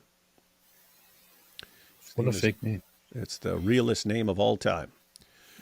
I mentioned before, I think a couple days ago, but yeah, he back in the day, he was like a bodybuilder and was totally shredded. And then he got all out of shape. When I met him years ago, he was not in great shape, had a belly and everything. And then when I went live with him, he was all like massive and shredded, huge shoulders and stuff, even though he's pretty old to be that big. And I asked him, I was like, hey, how'd you get all shredded again? And he said, he just, stuff would stress him out. And he realized he wanted to deal with the stress and stuff. So he would go hit the gym. And then he got more and more into it. And then he just started just hitting the gym regularly again and got all buff. Big, tough, muscle bound dude. Interesting stuff. Shouldn't we just reverse Sharia on Muslims, pay them if they leave Christian nations or drop Islam, declare the Ummah a terrorist organization? Love you guys. All kinds of things you do, but the main features are you need governments that seriously protect people and deal with threats and not like look the other way because they don't want to hurt people's feelings. If you have a problem with grooming gangs and stuff, your governments, they need to go and crush those things. But it needs to be the ordinary population that is exposing Islam and undermining it. And guys, if you just do that, if more and more people catch on, which is happening, you're in the middle of it. That's why they're dealing with the avalanche of apostasy. Islam does not deal well with criticism. That's why they try to silence critics. That's why they even kill critics. They've known since the time of Muhammad, this stuff does not stand up well to criticism. What's that mean? You know what their weakness is. They're telling you what their weakness is. Their weakness is blasting away at their prophet in their book. They know it. So what's that mean? If someone's bothering you and they tell you what their weakness is, they've just given you a roadmap as to what you should be doing. So you heard it here. We were way smarter with our Jewish German citizens. The German people. Yeah. Powerful AP. stuff. Yeah. I kept mentioning Germany was producing all of the great physicists and so on. Well, like half those guys Jewish. Yep, that's the funny thing. Which the Nazis used Nietzsche, for example, as as we said earlier, for they used his writings, which they twisted to support their own agenda. But Nietzsche actually said, I forgot which one of his which book that was. Human all too human. I think he said something along the lines of how Europeans, despite despite having adopted something rather silly in his opinion, which is the morality of weakness, should thank the Jews for keeping them rational and more Western, because as much as they always try to or make themselves more and more Eastern, the Jews bring reason and rationality back to them and make them more Western again, and so on. And much of their developments and much of their advancements, they have the Jews to thank for. This is the guy who really didn't like what Jews brought to the world, which is the religion. but he was basically saying Europeans should thank the Jews for that. It's kind of funny. Oh, everything's funny to AP.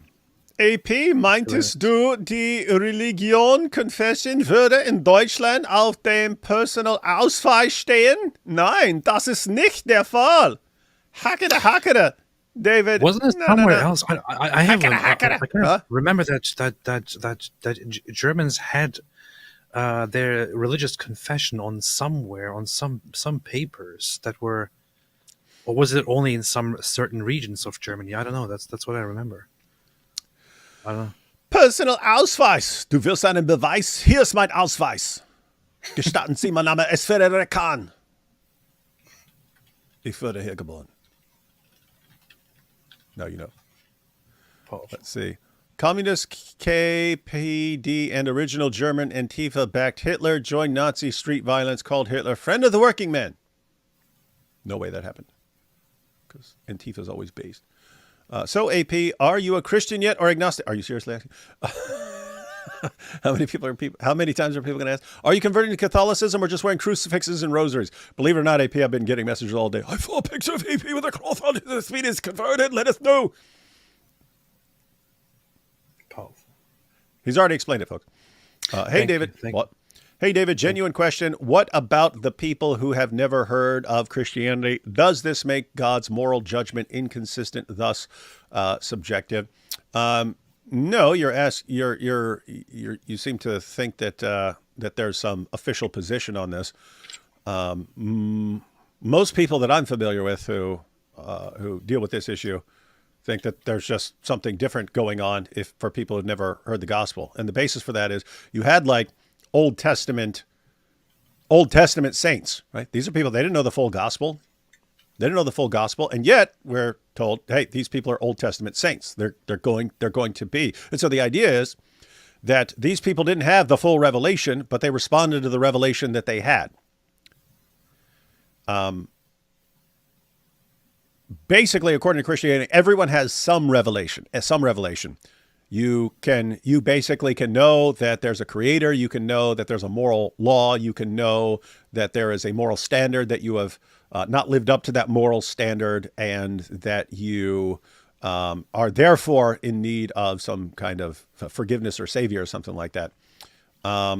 Basically, the Bible doesn't say what happens if you live on a desert island or something like this and you never hear the gospel. So you have different positions on that. And some people think it's sort of like the Old Testament saints. You didn't have the full revelation. You'll be judged according to the revelation, how you responded to the revelation that you did receive. It's not that you're saved without Jesus. It's just the blood of Christ is applied to you because of how you responded in that situation. With that said, again, Bible just isn't clear on that. So if you're saying, aha, what about people never heard of Christianity?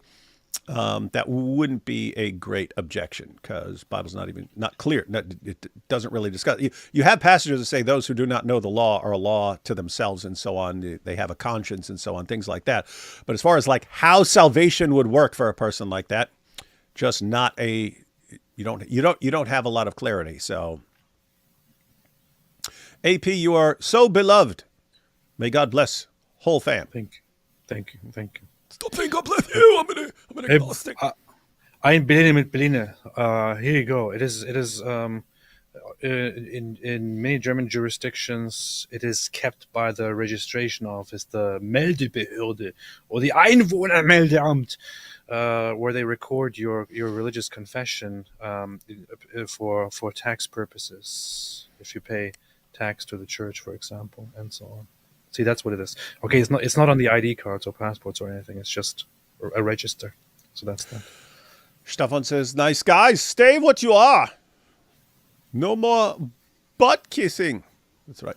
We agree. I'm not going to stay. What am I? New show idea, Origami with AP, where he shows us his favorite Quran pages to do origami with. AP doesn't do Quranigami. I don't do that. I just do like very little practices, like this kind of stuff, you know. I just want to do an L. Looking That's around it. for some Quranigami here. I usually have some sitting around. I can show people super dope stuff. Don't worry about it. Oh, wait, hang on. Did you create a channel sometime where you were doing Quran projects? What happened to that? Oh, yeah, it was called Quran Creations. Yeah. No, I took that down when I was getting rid of all my old stuff.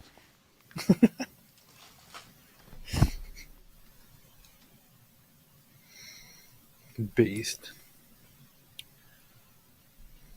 Here.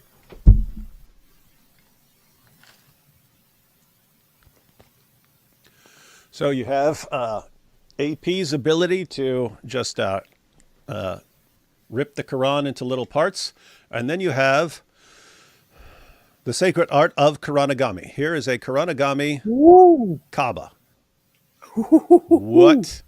What? It looks exactly like the real Kaaba. Everyone got it? I think it is the If you real don't- God. and if you don't believe it's the Quran, what? What? Ah. It looks so much like the real Kaaba. I almost want to take a dump on it. I should just get rid of all the books in my background and just have nothing but Kuranagami in the background and never mention it. Never mention it. Just have everything sitting up there. You should have Kuranagami books there. I should make a book on Kuranagami. It's just a regular origami book, but it's all how to do it with the Quran. That'd be And classic. you should have Quran pages that look like books. That would be dope.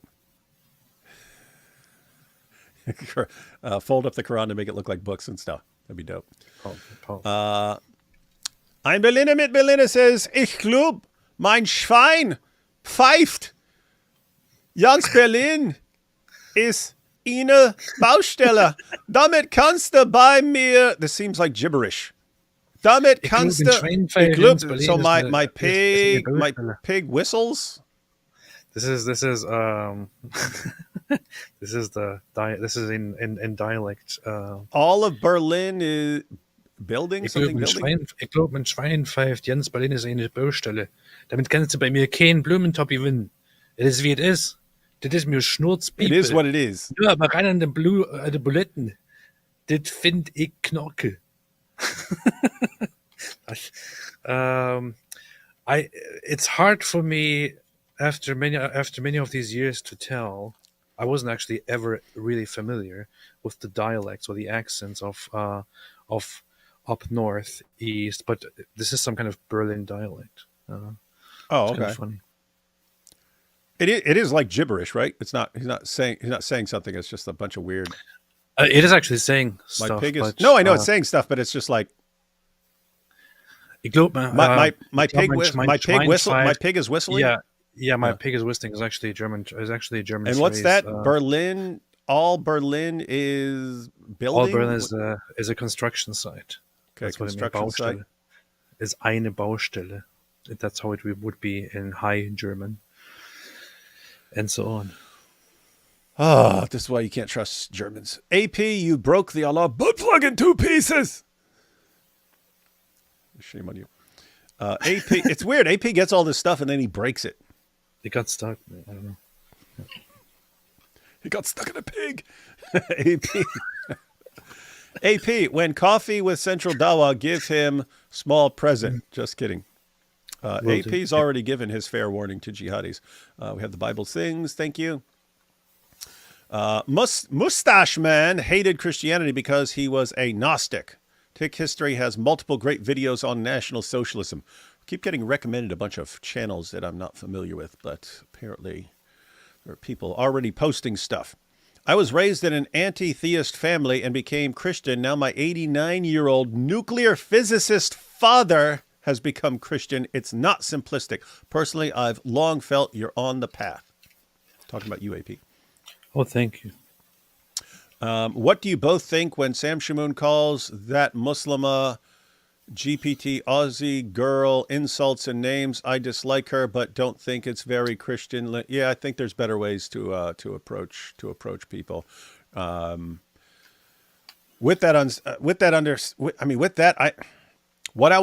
I was mentioning earlier, that the people who lead other people astray, they're the ones who are on the receiving end of brutal rebuke in the Bible. So you can say, hey, look, I'm just gonna be look at what she's doing. She's like grifting and trying to convince people that Islam is true and confirmed by Chat GPT. Okay, that kind of makes you like evil, right? You're like in the evil category. So you could say, well, I get to go ahead and blast her. I don't think that would be the best way to go about it. And I have to say, you also have to think about the people who are watching. That Yeah, so maybe you could justify this and say, hey, biblically, these are the people you can go after. But there are other people who are watching and thinking, oh, wow, she's so nice and sweet and pretty. And you're, oh, and it's like, okay, you automatically look like a bad guy. No one's listening to you. So you're kind of failing. Yeah. You're kind of failing in the message you're trying to convey. But we're actually going to be responding to her. We're actually going to be responding to her very soon. Yeah, I wouldn't do that. I wouldn't call her a whore or things like that. But I also won't lose any sleep over it, and I also won't condemn Sam Shamoon over it. Everyone has their own way to go about this. What she's doing is really messed up. It is, in my opinion, really, really messed up. She's just, and the thing is, to a certain extent, I'm not even fully, and I joke about this, but I'm not even. I kind of find it funny. Earlier, I went through her Instagram page, and you see how she's just completely sexualizing herself and her body, while at the same time trying to appeal to Muslims and doing like, Oh my god, this is literally blowing my mind right now. ChatGPT, this is amazing.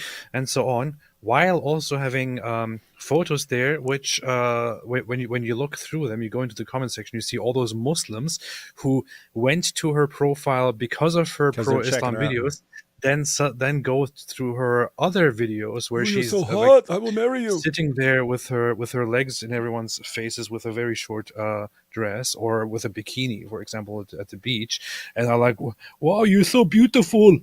Made by comments left by Muhammad Abdullah something. Yeah, and it'll be, This kind of funny. you should convert and move to my village in Pakistan. I have many goats I can care for you there. Guys, I'm not even joking. That's how guys in these other countries, they all send messages. I'm saying that because I've seen the converts post about this. These like European blonde girls and stuff who convert, and then they'll eventually, guys, can you stop sending me these messages? There's guys sending me Muslim guys all around the world talking about how I should come and move with them, and they have so many goats, and therefore I should move in. Guys, I'm not interested. And so they have to actually respond to all these guys who are sending them these messages. But see, here's the thing. So Lily, whatever. That's completely evil, right? You're propping up a religion, attacking Christianity, all because there's a community that you can profit from like that. So on the one hand, sick and evil. On the other hand, it's the Ummah that has basically declared itself to be that community. Hey, if you want a community that's completely easy to dupe and that you could just milk for money or any attention, anything else you want, just say something positive about our religion. We will fawn all over you and we will rally around you. Manipulators look for what are called soft targets, or people who are easy to manipulate, gullible people and so on. You've got an entire ummah out there that is gullible and easy to manipulate. And so you will have every grifter, every manipulator, every con artist, every scam artist. This is why we see Andrew Tate, Sneeko, Lily. What are they doing? Here's a community. Here's a community that is easy to dupe. So it's kind of like you're doing it to yourselves. You have opened yourself up. How am I going to get mad at a grifter for grifting from people who are basically begging to be grifted? Like how? That's what grifters do. So anyway, it's people need to become hard targets and not soft targets. As long as there are soft targets, you have a giant 2 billion person community saying, please just say anything good about our religion and we'll worship you. You're going to get some people who take them up on that deal. So we're going to review some of her stuff, but I also thought maybe I should prepare a whole thing about her and going through this. And I'm kind of conflicted on whether I want to expose her kind of stuff or not, because it's kind of funny to watch what's happening. Oh, dude. One second. Because we'll be doing a live stream on Lily. I wanted to make a video just going specifically through nice tight video, going through her finding Muhammad in the Bible with ChatGPT and respond to each one of those. But if you wanted to make a response, like exposing her somehow, and matter of fact, it'd be great to show like what she posts on Instagram and like what she's actually doing, stuff like that. We could do one of our classic, like link the videos together. Like at the end of mine, it's like, okay, so now we've seen something about her apologetics dealing with the Bible and Muhammad and so on. If you'd like to see how really messed up this chick is, check out AP's video. We haven't done that in a while, man. They used to work really well. We could. I do want to take advantage of her sexualizing her body, though. And I thought you were about to say something else. You started that sentence off. I do want to take advantage of her sexual. I was like, whoa. No, I want to put her on the thumbnail because I want to just point out the one aspect here, the one big hypocrisy, and I want to put one of her very typically sexual poses on the thumbnail while also putting something Islamic on the thumbnail just to make the point, and then go into her videos, into what she just posted before she started blowing up for Islam, what she posted in between, and so on, how she actually lives, and how she then also pretends to be like oh my God, Islam makes so much sense, and so on. It's so ridiculous. I went on a video of her earlier where she's standing there at a table like this way, and it's like some other and she has a bunch of ingredients in front of her, and some other girl comes to her and says, "What are you doing?" And she's like, I'm staring at these ingredients because atheists in my comments said that if I wait for a while, these ingredients can turn into cookies. So how am I doing, or something like that? It's like terrible. Look, there are lots of arguments you can make, but obviously very terrible argument. But the thing is, you look into the comment section. Here's a comment by ASXF. No, here's a comment by some Mohammed guy. This video made me take my shahada. And I look at it and I think, for a second, I think, funny, good joke. But I look into the comment section. First off, this comment which says, I took my shahada after this video, which, by the way, is the dumbest video I've ever seen in my entire life, has 2,900 likes. The responses are, wait, are you serious? And he's like, yeah, I'm totally serious. I also changed my username. I'm a Muslim now, so why not? Now, at this point, I could still think that maybe this guy is trolling, but obviously other people should be aware of the fact that this guy is trolling. But you see the responses. Alhamdulillah, So such proud powerful of dawah. you. So proud of you, by Basmala al something. Wow, wonderful, awesome. Yes, she's doing such a good job. Wow, amazing. Wow, wonderful. Alhamdulillah, brother. Welcome to the deen. I am Muslim too. Well, Alhamdulillah, Subhanallah. Welcome to the deen. Allahu Akbar. Yeah, this reminds me of when I'd make a video blasting Islam, and then someone would say, I was a priest before watching this video, but now I've converted to Islam. And then it's like, it'll get like 1,500 likes. Alhamdulillah, so powerful. It's like, are you guys stupid? This is what I'm talking about. Like the absolute dumbest group on the planet. And it's put it this way. I'm saying this because I know how to manipulate people. I constantly restrain that. I refuse. Unless someone's being a real jerk, I refuse to treat people like this. Because the core idea of a manipulator is, why should I go out and do all this stuff to get what I want when I can just dupe morons into giving me what I want? And why? And so I don't believe that you should treat people like that unless they're being real jerks, and then you can break some old skills out of the old tool belt stuff. But you still see everyone else doing it. And you still see soft targets, and you see how they're being used. And it's like the entire ummah is just like, please manipulate us. Please just say something about our religion, or say how you've converted, or say that you're a priest, or say that you were the Pope, and how you converted to Islam based on all this. And we'll worship you. We'll worship you. We'll worship you. Anything you want. Give you anything you want. It's like, you guys are, Andrew Tate's a scumbag. I can't fault him seriously for manipulating a community that said, please, Andrew Tate, they're screaming for his attention the entire time. Please come over. We want you to say you're a Muslim. So we'll give you anything you want. So stupid, man. Here's the other thing. I'm kind of conflicted about this whole thing because she's contributing to corrupting these people, in Islamic terms. And in all honesty, compared to Islam, I would totally prefer a bunch of corrupted, degenerate dummies. You know?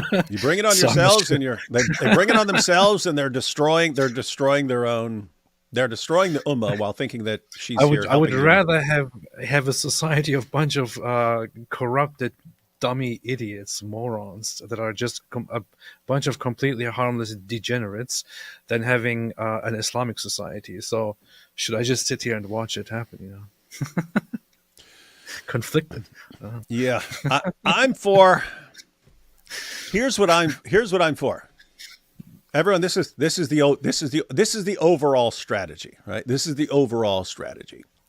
You've got the entire Ummah, and because of the avalanche of apostasy, and because they think they should be uppermost when they're not, and so on, they're desperate. They're desperate for any sort of affirmation of their religion. Then you have all these manipulators out there, and they see this, and they see, ooh, the biggest community of soft targets that has ever existed, crying out to be manipulated.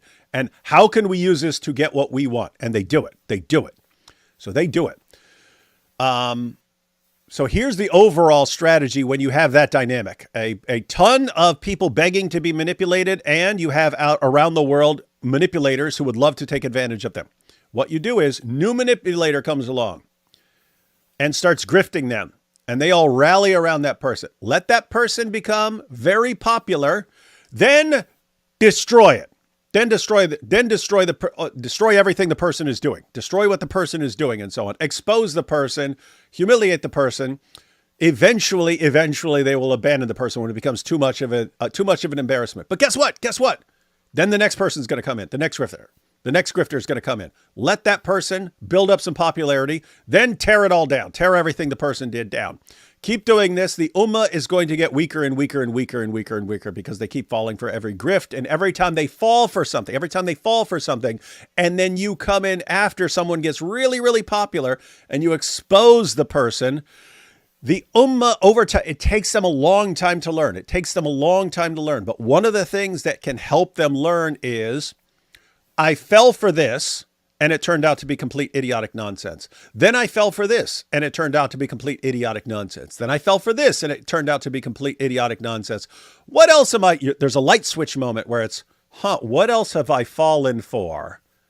Oh, what else have I fallen for? Maybe my entire religion. And hey, if I'm this gullible that I keep falling for stuff, do I really have a solid basis for Islam? Are other people taking advantage of me? Are all the Dawah guys doing the exact same thing, using Dawah to manipulate me?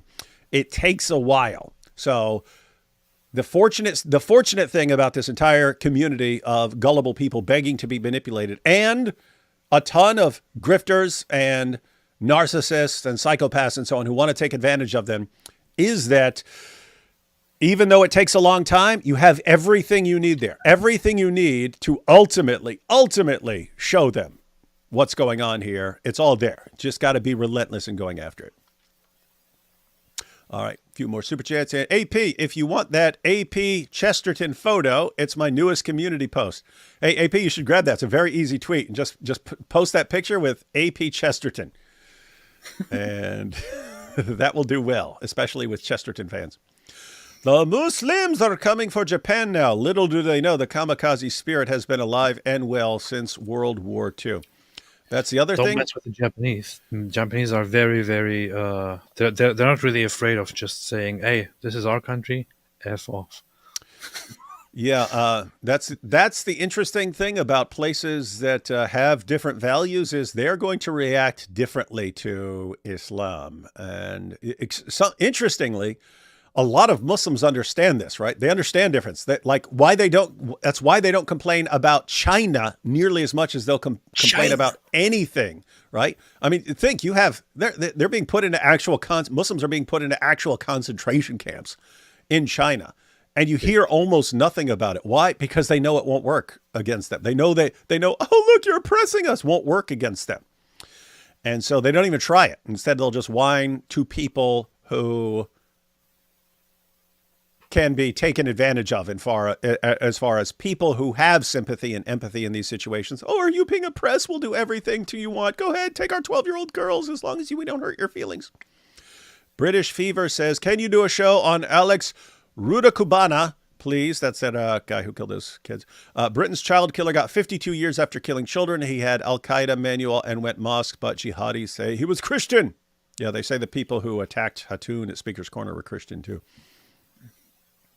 The guy was a complete lunatic. He didn't he in court say, "I'm glad that they're dead" or something like that. Yeah, said after he asked who was the youngest one I killed, and they said like 6 or something. They said he laughed. So yeah, I don't know. Guys, I don't know. I haven't looked into it enough, but some people are just lunatics, whatever their background is. So even if he's a Muslim, you can't have a Muslim who's just a complete lunatic. So I don't know enough about it, but we could if there are any good articles or videos on this situation, we could go through it. My dudes, my super chat question on AP's religion was sent before he explained. We know that. We know we go through super chats long after they were posted. So I appreciate you, and David is always a jerk, but no, David is always based.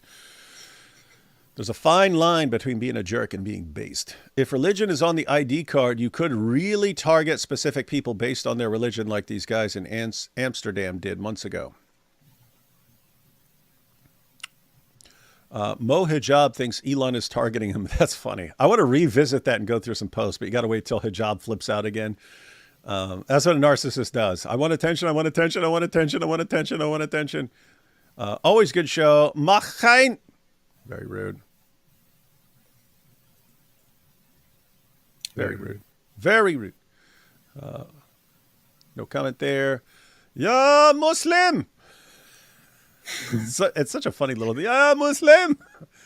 I recommend Dimitro Staniloe's book because he explains deep things at a high school level so all understand, including many Muslims. Allahu Akbar.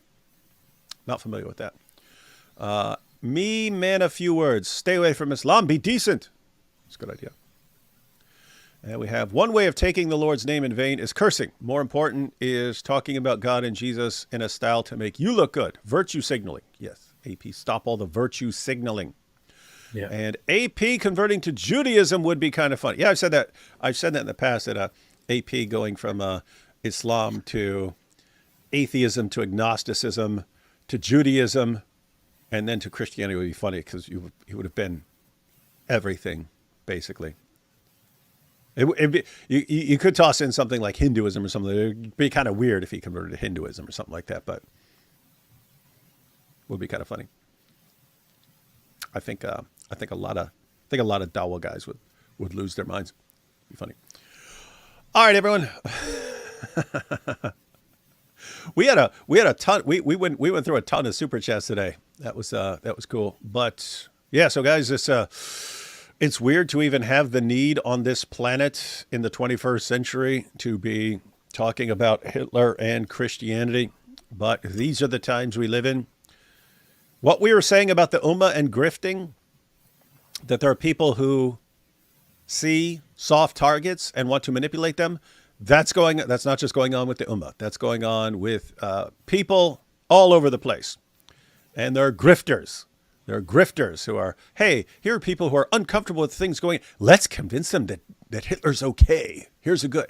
People are worried about this. We'll just say, hey, Hitler was also worried about that. Oh, you want to solve this problem? Yes, that's exactly what Hitler wanted to do. He's on your side. Whack-a-mole, ladies and gentlemen. Whack-a-mole. Bunch of weird nonsense popping up every day. Just gotta be relentless in exposing it. Muslims are like, Hausmeister Krause, alles für den Dackel, alles für den Hund, unser Leben für den Hund. Just replace Dackel with Islam and Hund with Muhammad. You don't want to, dude, you're going to get in trouble if you replace Hund with Muhammad. It's going to get you in all kinds of trouble. All kinds of trouble. All right, everyone. You know what we're talking about tomorrow on your channel, AP? I'm not entirely sure yet. Maybe something connected to something. So I'm just reading about the guy, about the killer. Oh, yeah. Sick, evil person. Sick, evil person. Oh, Sick, messed up. evil At the person. age of 13, he asked, "What should I do if I want to kill somebody?" Later, he got violent multiple times. Was researching terrorist attacks and how to conduct them. Was referred to anti-extremism programs twice, but they sent him back because they couldn't identify any terrorist motives. Eventually, he ended up killing children. What is? Can't hurt people's feelings or be racist, and Can you imagine how many times this could have been prevented from happening? could have been prevented a lot of times, and at any point could have recognized. At any point could have recognized maybe this person should not be here around these kids because you got some problems here, but can't do that. Can't do Yeah. that. Anyway, Hurt your feelings. might do something tomorrow about something. All right, guys. So you heard it here, folks. Tomorrow might do something about something. That's right. We will see you all then. We don't know what it will be, but it will be based. Just so But you know. always remember. Sound advice. Very, very wise. Listen. Always listen to the goat.